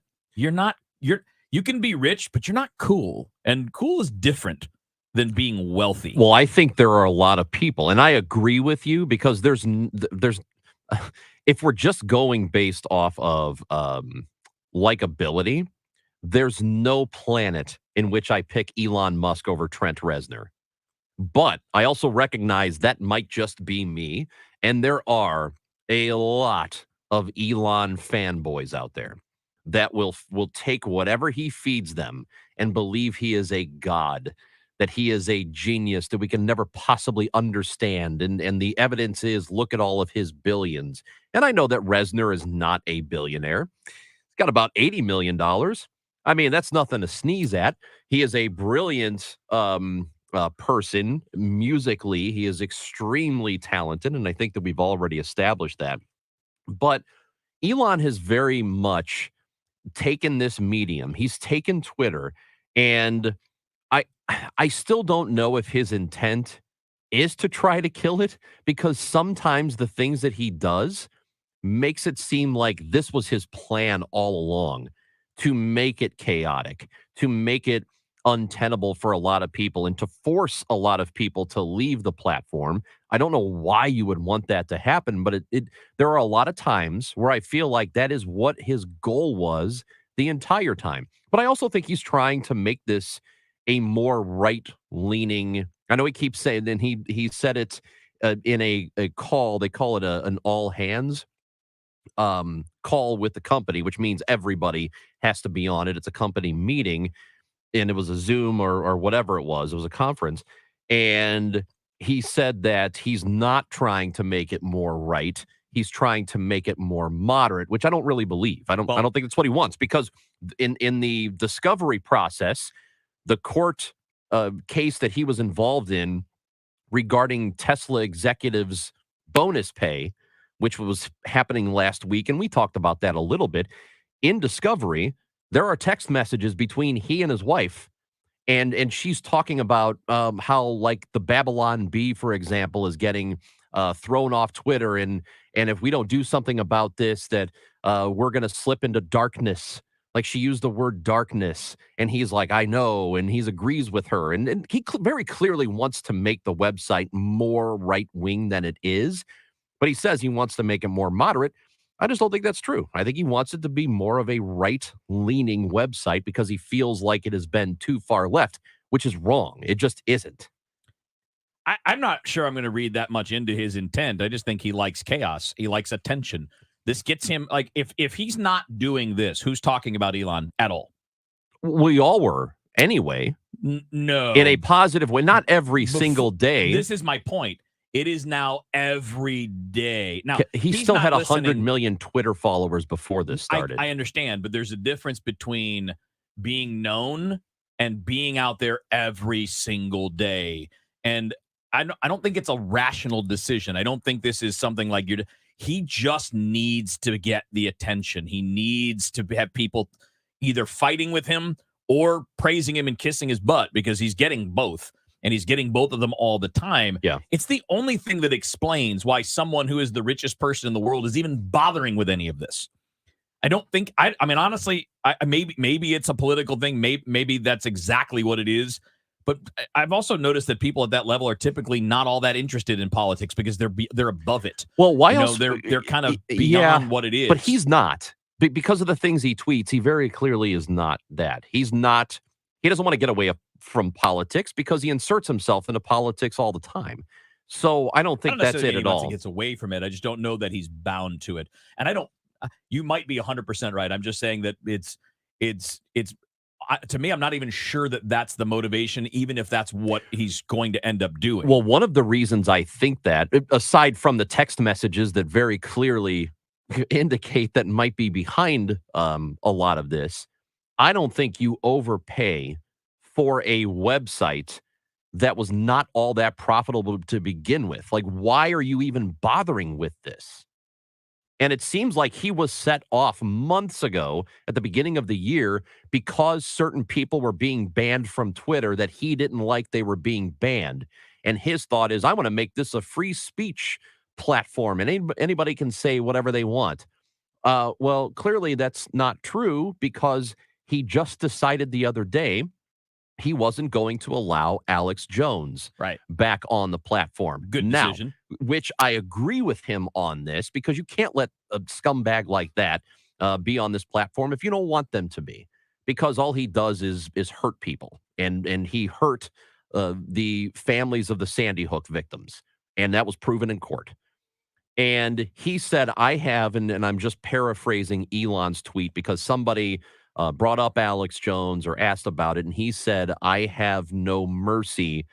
I had a child die, so I have no mercy for somebody who does what Alex Jones did to those families at Sandy Hook. Yeah. And guess what? Elon Musk is correct about that. That is a correct sentiment to have. What's the problem with it, though? The problem with it, though, is he very clearly has boundaries, but they're his boundaries. It's what he objects to something. Then he's not going to let that person on the platform, right? It's not about it's not about free speech entirely. It's not about a free for all. It's a good point. He does have limits. It's not about a broader standard, right? It's about his standard. Yes, it's his standard. Which, by the way, I'll say it's his business. Sure, he can do it if he wants to. And in the end, though, I think if he let's say that's the goal. The goal is to make it essentially the Book of Elon. Yeah. And only what he thinks is the only standard that matters. Eventually, he's going to kill that thing, because you're not going to have you think about all of these other outlets, these other social media outlets that exist that do cover different spectrums of the political side of things. There are right-wing social media. There are more left-wing, more left-leaning ones. There are more extreme outlets, and they're not all like Twitter. Some of them are just message boards, right? It's not exactly the same, but there's still ways that people communicate using the internet and using things that we would broadly refer to as social media. Well, what good is it if you're just going to become a version of one of those other things? Of Truth Social? Well, I don't know, but I do believe it ain't worth $44 billion at that point. No, but if you have enough money, I can see wanting to make this your pet project. I can see that. I don't know why you'd want to do it, but I could see that he might want to do that because he's got the money to absorb it if it doesn't go well. And he's still going to be extremely wealthy if this all does not work out and Twitter ends up dying. Yeah. And he doesn't turn it into the thing he wants to. And I happen to think the more this goes on, it's one of two things. He wanted to kill it from the very beginning, or he wanted to make it more ideologically in his frame, like what he wants the website to be. Yeah. Because he's not equally protecting people who are far left leaning, but he's doing it with right wingers now. So I don't think he wants this to be a moderate website. I think this is a lot about ideology for him. Where he's taking a risk and where it's going to end up hurting the business, if anything is going to be, it's not, to me, it's not about the political alignment as much as it is allowing anything that can be, like, if you can make claims that do not have any basis in fact and state them as fact and continuously do it, that's going to be a problem. It's going to undermine the credibility of the entire thing. And I agree with you. Which is why all of those people were banned. They weren't banned because they were right-leaning or Republican or left-leaning or Democrat, but you're banned when you're constantly lying to people. Yes. When you're using the platform to say things that are not true, provably not true, and use that as a way to swing people in your direction, even if it's not true. And if the standard becomes not about what is provably true, but what the CEO believes, eventually that's not going to work. And it's why advertisers started to pull out. But what was his response? The advertisers were too woke. Well, good. But they're companies that are too woke. If they're not giving you their money, it doesn't matter why they're not. They're just not. Yeah, but they're not woke. They're like, we don't want to be involved with a platform that is doing all the stuff that he's doing right now because it's hurting our business. They're not about wokeism. They're about making money. Yeah. They felt like he was on the verge of helping them lose money, which they're not interested in doing. It's a fascinating thing to me with a guy like him, because so much of what billionaires do to get to be billionaires is that even though I'm already set for life, all I care about is more, right? All I care about is more, is accumulating more wealth. And in this case, he's like acting against what you would think to be the instinct there. I'm sure there'll be another story about Elon and Twitter coming up in just a little bit. On a separate note, there's an interesting story about, and it's about the New York Times broader company, but it covers The Athletic, which is now owned by the New York Times, about people who cover sports and whether or not they should be allowed to bet on the sports or the teams that they cover. Ron and I are going to get into that next up on the show. For everything online, it's Odyssey.com. Download the Odyssey app and listen to The Dave Glover Show and all the news, talk, sports, and podcasts that move you. Odyssey, that's AUDACY. Guys, I've been telling you for a while now about the Brew Pub Lots of Matzo pizzas, the wonderful ingredients, half-pound of award-winning mozzarella cheese on every single pizza. Great toppings that they want to show off. It's why it's in the clear wrapping so you can see what's in there no matter which one you're choosing, whether it's old school like pepperoni and sausage, or you want to get a little bit more creative and go with the Supreme or the all-meat pizza, or like mine, I love the Hawaiian pizza. You're going to get high-quality ingredients, a lot of them. You're not going to need to be adding anything to your pizza, and it's all with the convenience of buying it at the store in the frozen foods aisle and having it in your freezer for whenever you need it. And that brings me to this week, obviously Thanksgiving week. And you guys are already, I know I'm already prepping for travel, prepping for Thursday. Well, this is where the Brew Pub Lots of Matzo pizzas can come in really handy, whether it's just a quick and easy dinner here in the early part of the week, quick lunch for the kids, because you don't want to make anything, don't have to deal with all that because of the prep for Thursday and all of that, or if you're getting ready for Black Friday and you want to have something in the house that can be ready for when you come back from the shopping spree. This is where I'm pointing you to, the Brew Pub Lots of Matzo pizzas. Great quality, great price, and super easy. Just pop it in the oven, and it's there for you in about 18 minutes. I guess depending on your oven. Follow the directions. For me, it's about 18 minutes in my oven, and they're right there in the freezer aisle at your grocery store. The Brew Pub Lots of Matzo pizzas. In this market, you'll find Fisher Investments is different than other money managers. Different how? Aren't we all just looking for the hottest stocks? Nope. We use diversified strategies to position our clients' portfolios for their long-term goals. You don't just provide cookie-cutter portfolios? No. We tailor our clients' portfolios to their goals and needs. But you still sell investments that generate high commissions for you, right?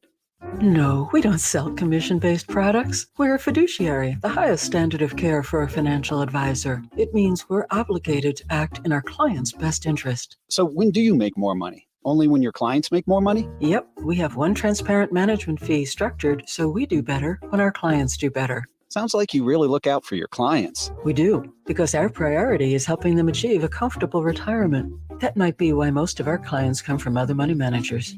Visit FisherInvestments.com to find out why investors like you switch to us. Fisher Investments, clearly different money management. Investments in securities involve the risk of loss. Hi, this is Brian with Velocity Home Buyers, and I buy houses cash. If you own a house and want to sell it fast at a fair price, call me at 314-782-5555. I can pay cash and close in as little as 7 days. I buy houses in any condition and any price range in the St. Louis area. I'm a private real estate investor who buys several houses a month, and I want to buy more. I buy inherited houses, divorce houses, behind in payment houses. I even buy my tenant won't pay me the rent houses. Do you own a house that needs updating, but you don't have the time or money for it? Great, because I love buying outdated houses. I buy vacant houses, behind on taxes houses, and foreclosure houses. If you own a house and want to sell it fast, call me at 314-782-5555. That's 314-782-5555. Work or play, KMOX is right there with you. We go where you go.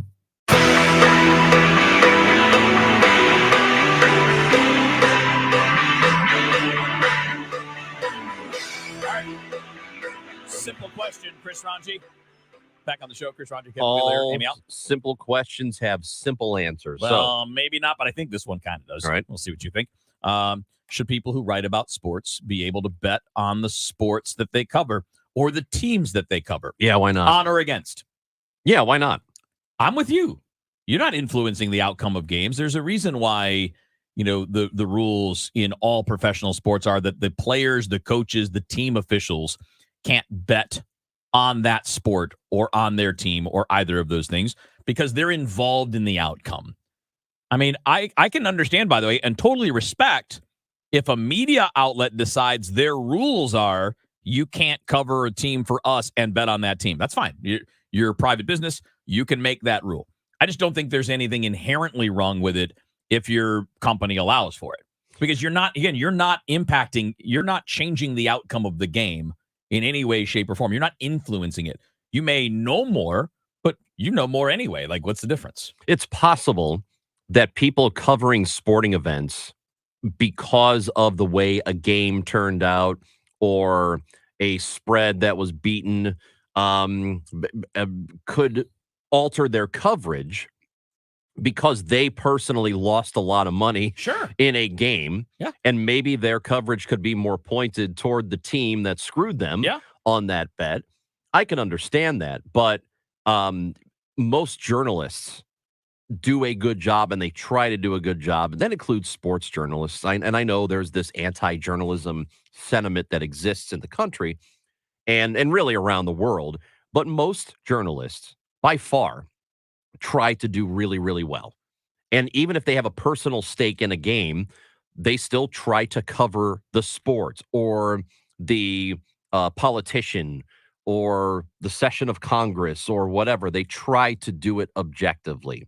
Most of them really try to do that, and I think they should be complimented for that. But for me, what's the difference between this or telling a person who is a fan of a team that they can't cover the team? Most people who cover the Cardinals, I don't know if most is correct, but a lot of people who cover the Cardinals in this city probably grew up Cardinals fans. Mm-hmm. So are you saying that because there's a bias there inherently that they can't go and cover the team? No. And no, we're not saying that. So if that's the case, then I don't think it is much different than, putting a few bucks on a game and maybe the game doesn't turn out the way you want it to. Got a text 314-436-7900 that provides, I think, a decent counter, Ranj, to what we're talking about. Said, isn't it true that sometimes beat writers get information that the rest of the public is not privy to, like for an injury or a specific play that might be used during a game, and then that sports writer or that person that covers the team could use that to their advantage?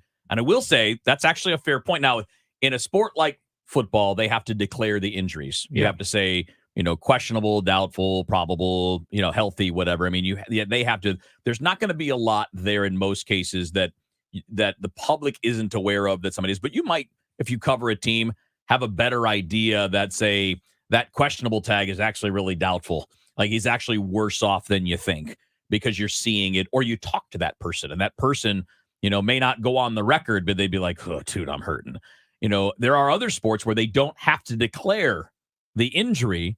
And so like hockey, for example, upper body. Well, you could be a hockey writer and know that that's not really upper body. It's a concussion. And I know this, or it's an ankle injury or whatever. And I think that there are personal relationships where you might understand or know something that is not public knowledge that could impact how that game is played. Does that change? Does that question change your opinion? No. And my counter to that is this: bookmakers are very good. They are whatever information you think a local reporter might have that nobody else has, they got it. Well, he's saying that the public doesn't have, not necessarily that Vegas doesn't have. Well, but the public. But the lines reflect what the public is going to do, and you can find out very easily how people are betting. So it's not information that you can't really get. So no, I don't think it's not really the same as insider trading. Yeah. Insider trading is very stacked in favor of the people who know what's going on. Like, even if you're a beat writer and you happen to know, this guy's knee is a little more banged up than we know, it doesn't really affect the way actual insider trading affects the outcome. I do think there's a legitimate point to be made, too, though, that, like, for example, the New York Times has not said that the athletic writers can't gamble. They do. Like, there are athletic writers that talk about it. They tweet about it. They talk about betting on the sport, sometimes even about the team that they're covering. Now, I think it's different, Ranj, if you're covering a league as opposed to a team. I think that's even a differentiation. Like, if I cover the NFL and you lay a bet on an NFL game, I don't think there's anything at all questionable about that in any way, shape, or form. If you're like the beat writer of a team, I could get why your bosses wouldn't want you to do that, just because the appearances could be bad and you want to maintain an image. But it is just that image. It's not a practical impact on what's happening. No, I think it's not. Yeah, right. It's not going to turn into some sort of thing where beat writers have this. I mean, if you follow beat writers who place they bets, all start getting rich, maybe we got to worry about it. Well, they're not getting rich, so that ain't happening. we already know it's not happening. There's no beat writer out there that is done so well because of the inside information they have. Pulling up in a Lambo. They're still losing their bets too. It is because we get these kind of weird, inappropriate comparisons, right? Like, well, all these leagues are in bed with gambling companies now, then baseball should let Pete Rose back. Like, no, that's different. Yeah, he was betting on his own team. Well, but the rule was very clear for 100 years, by the way, that rule's been on the books. You cannot bet on your sport. You cannot bet on your team because the appearance of impropriety could bring down the sport. Yes. That's the point. Okay. Now, it is the single most important thing. When people say, well, what's the difference between cheating and doing, taking steroids? Here's the difference. The moment a sport is the moment people don't trust the outcome, that's when you've lost the sport. That's when you've lost. Yeah, you're done. Like boxing, for a lot of people, they think it's fixed, so they don't watch it. Great point. Great point. Once it's not a competition, that's right. It's not a sport anymore, and you've lost what you're trying to sell.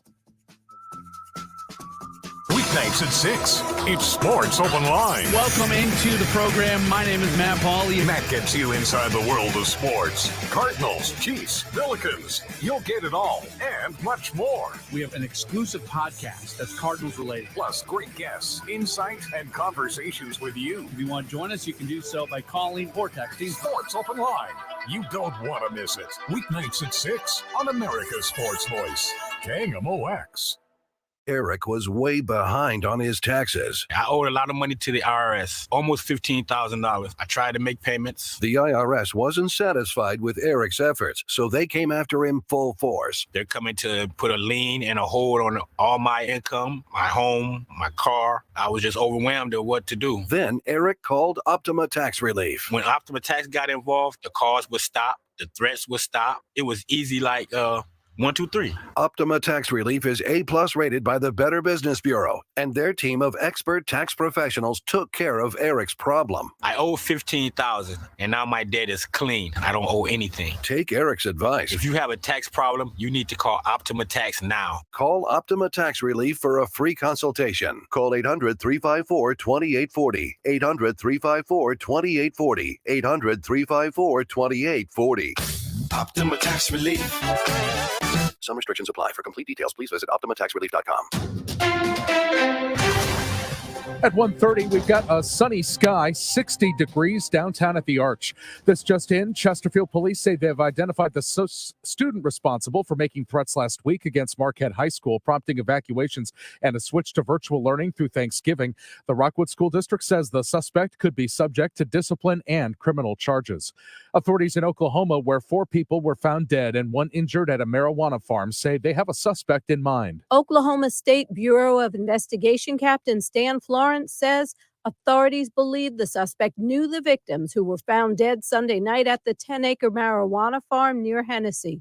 The Kingfisher County Sheriff's Office had initially responded to a reported hostage situation at the farm. Police searched the property using drones, helicopters, and on the ground. Florence says there's a lot to unravel with this case. Oklahoma voters legalized medical marijuana in 2018, and the industry quickly boomed. In March, voters decide whether to legalize the recreational use of the drug. I'm Julie Walker. Would you scream for this ice cream? Unilever is working on a dairy ice cream that uses milk that doesn't come from a cow or any other animal. It's working on a process that uses substances like yeast and fungi to produce milk proteins in a vat. It could be available in about a year. Larry Kofsky, Bloomberg Radio. And right now we've got a crash 170 south at Airport Road. The left lane is closed. Another crash 6440 going west at Spady in the right lane. And the forecast for tonight, clear sky, cold, low 32 degrees. For tomorrow, partly to mostly sunny with a high 59 to 60. Sponsored by Reinhold Flooring. Tomorrow night, low 38 for Thanksgiving Day. Some sun, some clouds, a few sprinkles perhaps, and a high of 52 degrees. Want beautiful first-class flooring at a competitive price? Call Reinhold Flooring with professional craftsmen and a knowledgeable, caring sales staff that helped earn them St. Louis Magazine's Best Flooring Store 2 years in a row. Schedule a free in-home measure and consultation at ReinholdFlooring.com. It is 60 degrees downtown at the Arch. I'm Michael Calhoun, KMOX News. Driven by the Bomarito Automotive Group, the voice of St. Louis, KMOX. Hi, this is Charlie Brennan. For windows or siding, check out my friends at Banner Construction.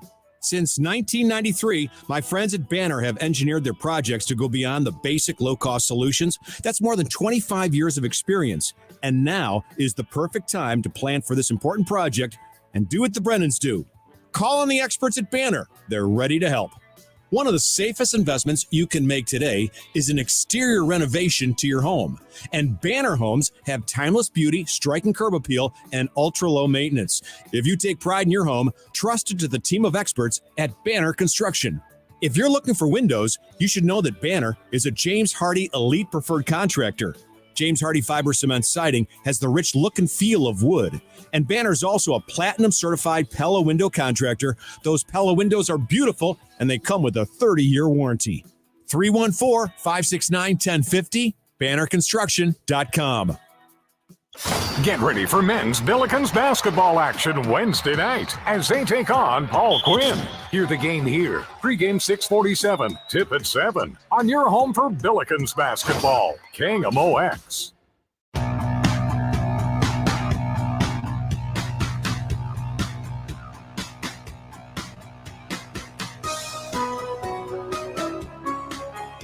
All right, 1:34 on the show. Chris Ranji, Kevin Wheeler hanging out. Amy is out today. She will be back tomorrow. And then I'll be out tomorrow because I am traveling. I told you not to. No, I'm told you to I stay want home. but I want to. Yeah. You'll be saying that at hour 7. Listen, man, road is not a difficult thing for me. In Hour fact, 7 on the way back. I mentioned this to you earlier. I don't think it's ever been easier to deal with driving on the road. What do you mean? Like, I've got podcasts to listen to. I've got my entire music library on my phone. You have the Odyssey app where you can listen to KMOX. I've got I can listen to you guys tomorrow. I'll probably make You it will. for about 6 minutes. Yeah. Oh, get serious, Kevin. Actually, last time I was out, I listened to the entire show. You did? On the drive back. I did. I listened to the whole show with you guys. Well, and it's not because even you guys are my friends. It's not even because you're a team player. It's because you enjoyed it that much. Yes. Right. It wasn't out of duty.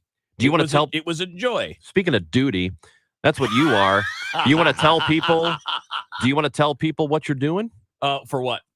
Well, how you're abandoning us. Oh, I mean, yeah. I mean, I'm definitely moving to a higher place than you. No, higher? What the hell? Well, I mean, it's later in the day. Oh, later in the day. Yeah, it's later in the day. Yeah, so we talked about it. We made the announcement last Friday in the first hour of DGS. So we know Trish Gazelle is stepping away from her duties at KMOX. She wants to spend more time with family, which is completely understandable. You know, her father passed away a couple of months ago, and she has this opportunity. She's still going to be doing her normal work at KZK. That's not changing. And just to reiterate, because we did have a texter earlier saying, hope she didn't get pushed out. No. And no, none of this is happening if Trish doesn't decide that she wants to step away. Right. And we wanted to keep things like smooth and keep things rolling because everything's been going in a good direction. So with Trish moving out, I'm going to slide over to DGS in the afternoons. You and Amy are going to keep on with the show. Nothing's going to change there. And then all of us are going to go do an hour together every single day. So you guys have 10 to 1. And then all of us. So Ranj, Amy, me, Dave, Rachel, Andrew, the whole crew for an hour, which is going to be awesome. I still think we should call it the Wild Ass Circus or something like that. The Wild Ass Circus. I think it's going to be fun. I don't think it's going to be fun. I know it's going to be fun. The only question is going to be, how are we going to pick just one or two things to talk about? Because everybody's going to have ideas and everybody's going to want to chime in. And I would imagine there's going to be a fair amount of, what would you say, making fun of one another. Why would we do that? I don't know. Just because it's funny. That's not funny. It is funny. I think we care about each other. We the last do. thing we should do is make fun of one another. That's how we prove that we care, by teasing. That's a really great point. That is going to be fun. I'm looking forward to that. I really like when you have, sometimes it can go very, very wrong when you have too many voices all at once in the same room. And I'm talking about a radio show because you don't know who's talking. You're like, who's this? This person's talking over this guy. And it's too much, right? I don't think we're going to have a problem with that, mainly because it'll just be you talking the whole time and we'll just go, That's yep, it. Yep. Well, as you know, the show doesn't stop during the breaks. But also we like each other. Yeah, that helps. Everybody likes each other. Yeah. So I'm really looking forward to that hour. Yeah, so we'll have that hour following and the show. And the 3 hours in front of it will just be me going, oh, please, 1 o'clock, get here. I'm just kidding. I love Amy. You guys will have a blast. No, And we're then going to do great. After that 1 hour, I'll be hanging with DGS for the next 3 hours from 2 to 5. And that's the plan. And then at 5 to 5:30, I'm going to be doing. I think Michael Calhoun and I are going to be mostly working most days together, doing the news, traffic, weather, probably a little bit of a news story, and some sports with Matt Pauley. Do all that stuff for 5 to 5:30. It'll be like a total information PM kind of thing. Well, that's what right? we used to have. Right. I mean, that was a thing that we used to have, and it's going to bring back an element of the news stuff there from 5 to 5:30. And I guess I'll be the traffic cop essentially. So just like who goes here, now you go there, now you go there, boom, break, bang, bang. What we've decided is Trish really screwed us. What? Trish really screwed us. I don't see how you're coming to that conclusion. Yep. Really screwed us by leaving. By leaving? I mean, she's not leaving the really show. leaving. She's still going to be a part of DGS and stuff. She's going to pop in here and there. And she left us. Yeah. I don't look at it that way. She is still a team member. She abandoned us. She did not. She did. She said, nope. It's time to leave KMOX. Yeah, that's not how it went. That's exactly what happened. I mean, well, I guess it is. That didn't happen. Wait, yes, but it was did. said in a nice way. Okay. Kevin? No, I hate to tell you this. I hate you, but I think it's important to, obviously, I'm happy that she's getting to do it on her terms. Yeah, of course. Because, when you're anybody that's dealing with family things, you always want to be able to put family first. I'm glad she's able to do that. And I'm glad that the adjustment is super easy. So we'll have a good time. I now have way more time to prepare my torment of you and Amy. And more time to put into plans. I'm just bringing my stuff into the studio I don't because I have don't to want to deal mess with it. stuff to mess with you. I don't want to deal with it. Yeah.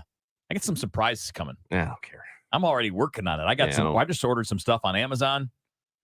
God, it's going to help. Have you even considered for a second growing up? Oh, no. Just for 1 second being an adult for a minute. No. Wouldn't be that difficult. Hey, tell me for 1 second. You told me to remind you about your drive-in today. Oh, my God. Dude. All right. So, you always get some rush hour traffic in the morning. It's typical. Today was pretty decent. It wasn't bad. I think a lot of people are off this week. So the traffic's been a little lighter the last couple of days. But I'm coming down 70. And I would say this started, I got behind this car around 170-ish. So like 70 and 170, like right in that area where 170 is merging onto 70, going obviously eastbound towards downtown. And I'm behind a car, blue Dodge, I believe it was a Charger. Windows completely tinted. I mean, you cannot see through them. The tinted windows are so dark, you see nothing. I have no idea who was in the car, how many people were in the car, or what. I don't know. All I know is the entire 3 miles that I was behind them, because they were going slow in the left lane. And you know why they're going slow when you find out. I could not believe the pot smell. I'm in a car behind them, and I could smell it like they were in the car with me. It's not funny, but it's kind of funny. Are you kidding me? Yeah, that's a lot of weed. That's insane. I mean, you occasionally, windows cracked or whatever, you can drive by someone who's smoking, and you get a little whiff of the cigarette or the cigar or whatever. Past a car, and you're like, oh, boy, somebody in there was having fun at some point. This was full blown, oh my God, there is a party in that car right now. It was such a strong smell. There's no way it was residue. There's no way it was something. Oh, they were at a party last night. It wasn't that. This was something's going on in there now. So I have a question about this. Well, first of all, and now you know why they were driving so damn slow. Yeah, they shouldn't have been driving at all. That's ridiculous. Right. And I have a thing about tinted windows, which I hate. I hate windows that are totally blacked out. And I actually think they should be totally illegal. I don't think you should be allowed to do that. There should be at least one. What level of tinting should be allowed? People, for safety reasons, should be able to see in there a little bit. You should at least be able to kind of see what's going on in the car. Now we're talking safety. If we're talking about for police officers or anybody, but police officers in particular. When you pull somebody over, I want to know another person's car or anything like that. I've never I would like to know what I'm dealing with. Am I dealing with 4 people? I would like to not have to wait if I'm a cop. Yeah, I would like to not have to wait until I get to the window to know how many people are in the car. So I can't believe that's legal. That's number one. And the second thing is, I wonder from a law enforcement perspective, do police pull cars over because they smell something? Because I wonder then how that holds up in court. If it's how could you smell what was going on in a car if you're on the highway? Well, clearly that's possible. Dude, it was not only possible, it was like punch you in the face. So I wonder how often that happens. And by the way, just to be clear, yeah, I was at least 2 to 3 car lengths behind them the entire time. I was not tailgating them. Well, it depends on how fast you're going. I mean, it's probably 60-ish. Okay. It was a little bit crowded, and they were going slow. So does that happen very often? If you're a It's the first if time you're I can remember like that. Well, if you're an officer of the law, 314-436-7900, or if you've been pulled over because a cop says, I could smell your car. And then you think, that's ridiculous. You can't possibly smell my I think car. you almost have to be like right behind in the draft. You might. Because that gets literally blowing right into your face when you're like right behind there. But you realize how much smoke that has to be to be that strong when you're out on the highway going 60 miles an hour in the open? That's really something. It's not like you're in a parking lot right next to someone and the windows are down a little bit or something. Like that would be different. Yeah. Like, okay, yeah, I can see why you'd smell that. But normally, and again, occasionally you get that little whiff of something, whether it's a cigarette or, it's like somebody's engine smells a little, like burning rubber or whatever. You get a little bit of that. When I worked at the restaurant years ago, there was a parking lot right across the street. And, a couple of the people who worked at the restaurant would go out to the car during breaks and they would, they'd toke a little bit, right? So my shift is over and I'm walking to my car and I see them sitting in the car and not your car, not mine, but a different car, their car. And the window rolls down a little bit and the guy goes, "These aren't the droids you're looking for." And I'm like, "Oh, you're getting high in there, aren't you?" I knew you were getting high. Really good though, isn't it? Nice use of the Star Wars. Yeah, perfect. We got it 314 Officer Texty. Officer Texty, hello. Just sent us the one word. Yes. You can do that. So he, and not only that, but you asked if they have. So he's saying yes. Not only can you, but and it makes sense, right? I mean, you don't have to like know for certain something. I mean, like when you're sometimes like back in the old days, you had to like time somebody's speed to guess that figure out they were speeding. And it was a little bit different. I don't see why you wouldn't be able to be like, wow, I'm behind this car and it smells like a lot of weed. I should probably pull it over. Well, because I would think the defense would be, there's no way you could smell my car from back there on the highway, but clearly you can. And I'm assuming that's the defense that gets used all the time. What, that you can't? That you can't smell the car. I mean, I'll be an expert witness. Call me in because I did. So you didn't have probable cause to pull me over because you couldn't possibly smell what was going on. You definitely could. I mean, again, I'm not saying that that's always the case, but dude, it was strong this morning, man. I mean, it was like at first I was like, oh wow, that's crazy. What's going? I mean, then I looked. I'm like, you know what? I'm behind this car, and then I'm like, okay, maybe it's not. And then when I passed them, I'm like, I still smell it. And then once I got past them, smell's gone. Yeah, it's the blue. It was the blue Charger. Well, it was the blue Charger. That's what it was. It was a blue Charger with blacked out windows. Could not see what party was going on in there, but clearly going on and clearly dangerous. I mean, obviously you shouldn't be driving in that kind of state. Yeah, don't. I mean, now that weed's legal Yeah. or will be soon, should I answer this phone call that I'm getting right now? On your cell phone? Yeah. No, don't do that. Okay, I won't. Well, you can do it during the break. We can All take right. a break if you want to do it. Yeah, okay. All right, let's do that. We'll see who called Ron coming up next. The Dave Glover Show is excited to partner with Hardee's and Operation Food Search for the Holiday Food Drive. While supplies last, stop into any metro area Hardee's and make a donation of at least $1 to benefit Operation Food Search and receive a limited edition DGS Holiday Bumper Sticker. All donations will benefit Operation Food Search to help children and families facing food insecurities. Get all the details about the campaign, or if you want to make an online donation, head to the KMOX.com events page now. Guys, it's the time of year where we're working on the Tree of Hope campaign, and you can donate right now. Super easy. Just text HOPE to 20357 or go to KMOX.com/Cardinal Glennon. See, here at Cardinal Glennon, here at KMOX, we, with all of our sister stations in the Odyssey group here in St. Louis, are proud to partner with our great community, the people that support these charitable works, that support Cardinal Glennon. And we're going to raise funds to help support SSM Health Cardinal Glennon Children's Hospital. That support, by the way, lasts throughout the year. You have to understand that some things that they work on are not necessarily covered by insurance, but the children need these things for their recovery anyway, they're going to get them at Cardinal Glennon. And again, they will help every family, every child, regardless of their own ability to pay, which is where we come in with the Tree of Hope campaign. Let me give you an example of one of the programs that is helped by the Tree of Hope campaign. Music therapy. We're talking about board-certified music therapists who use evidence-based interventions that bring powerful healing music to patients of all ages. Now, I'm talking a lot about kids, but this music therapy is used for people of all ages. Just one example of a kind of service that can be provided by Cardinal Glennon that isn't going to be offered everywhere and isn't always covered by insurance. So if you can help, I mean, the stories from the families are available if you want to read some at glennon.org/our-patients. I've talked to families who have infants who have had heart surgeries there. I've had friends who have had other kids who have had other treatments there. This is an absolutely necessary process, and this is the time of year we're asking for your help. Text HOPE to 20357 or go to KMOX.com/Cardinal Glennon. When you want a brand new kitchen, there's nothing to it. There's a brand new way to do it. 3-day kitchen and bath. Marilyn Facer recommends 3-day kitchen and bath. Working with Dave was an absolute delight. Once everything was scheduled, everything went perfect. Have you ever had a remodel done before? About 25 years ago, and it was a nightmare. Was 3-day kitchen and bath on time? There was no delays. Everything was on time.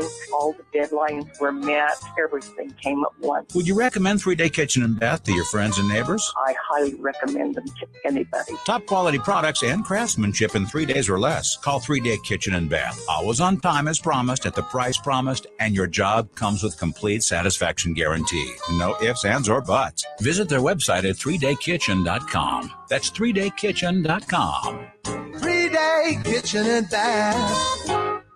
The show, sponsored by Straight Realty, your St. Louis area experts. Why pay more than 4? 314-441-4444. Back to the show. Yeah, the show. With Amy, Chris, and Kevin on KMOX.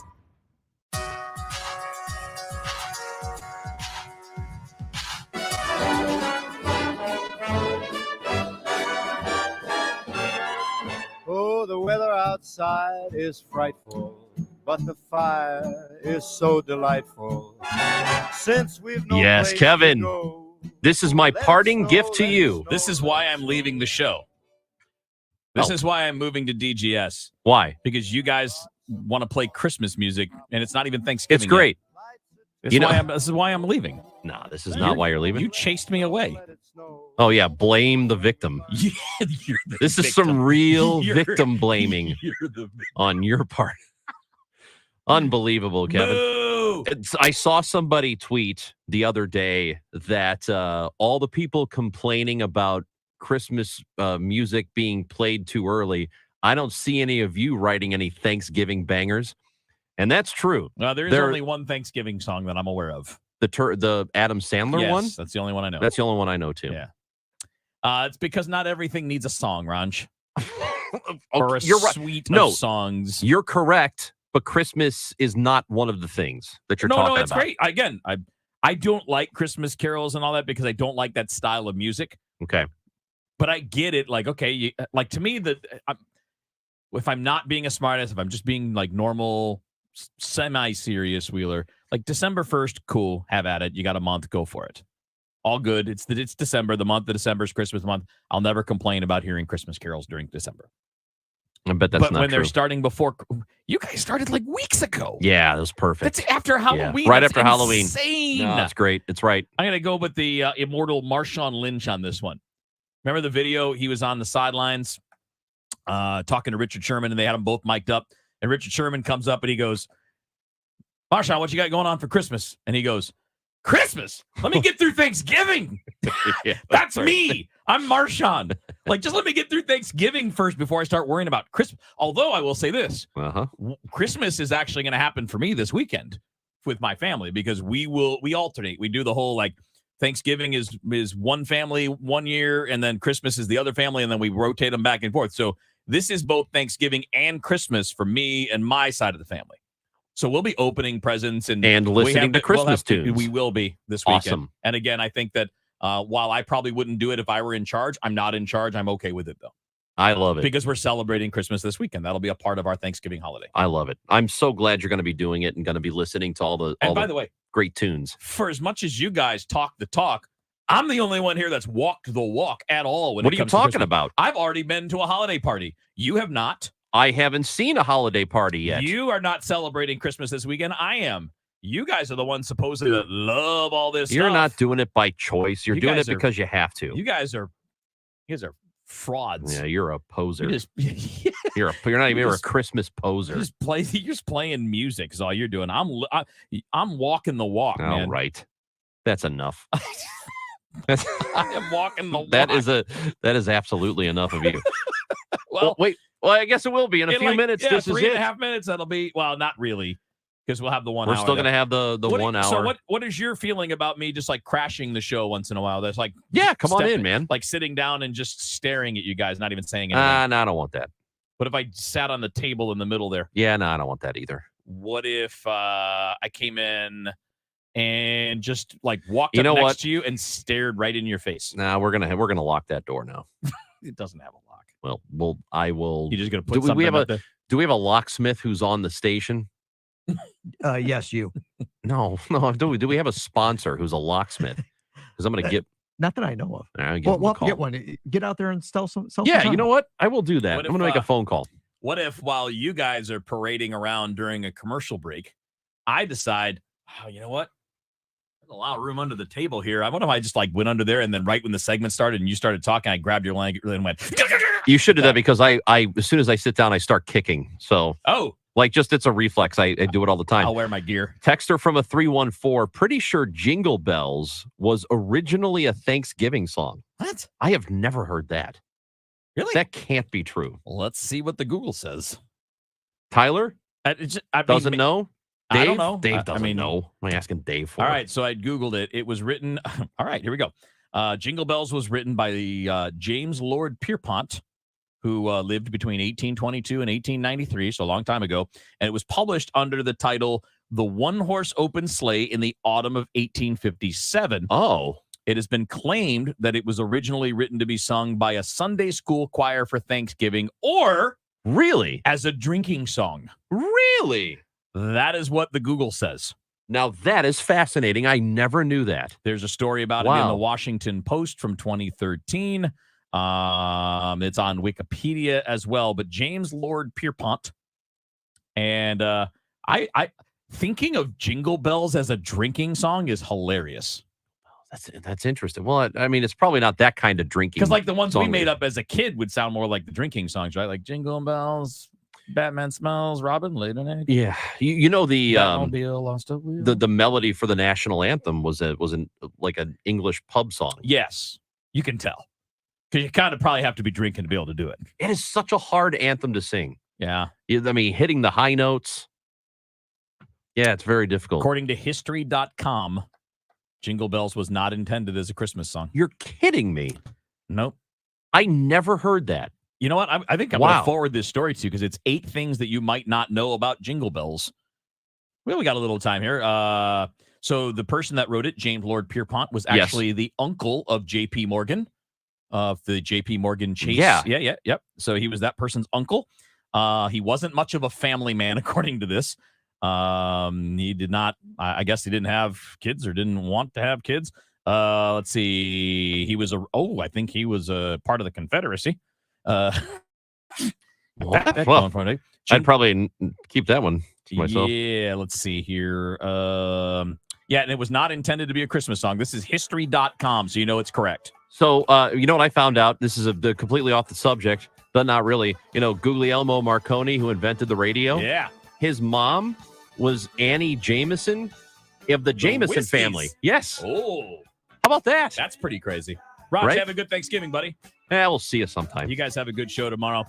DGS coming up after the news. Men suffering from erectile dysfunction or PE, regardless of age or past medical history, you'll see instant results on your first visit at Paramount Men's Medical Center. And for a limited time, your initial consultation and first treatment are totally free. Call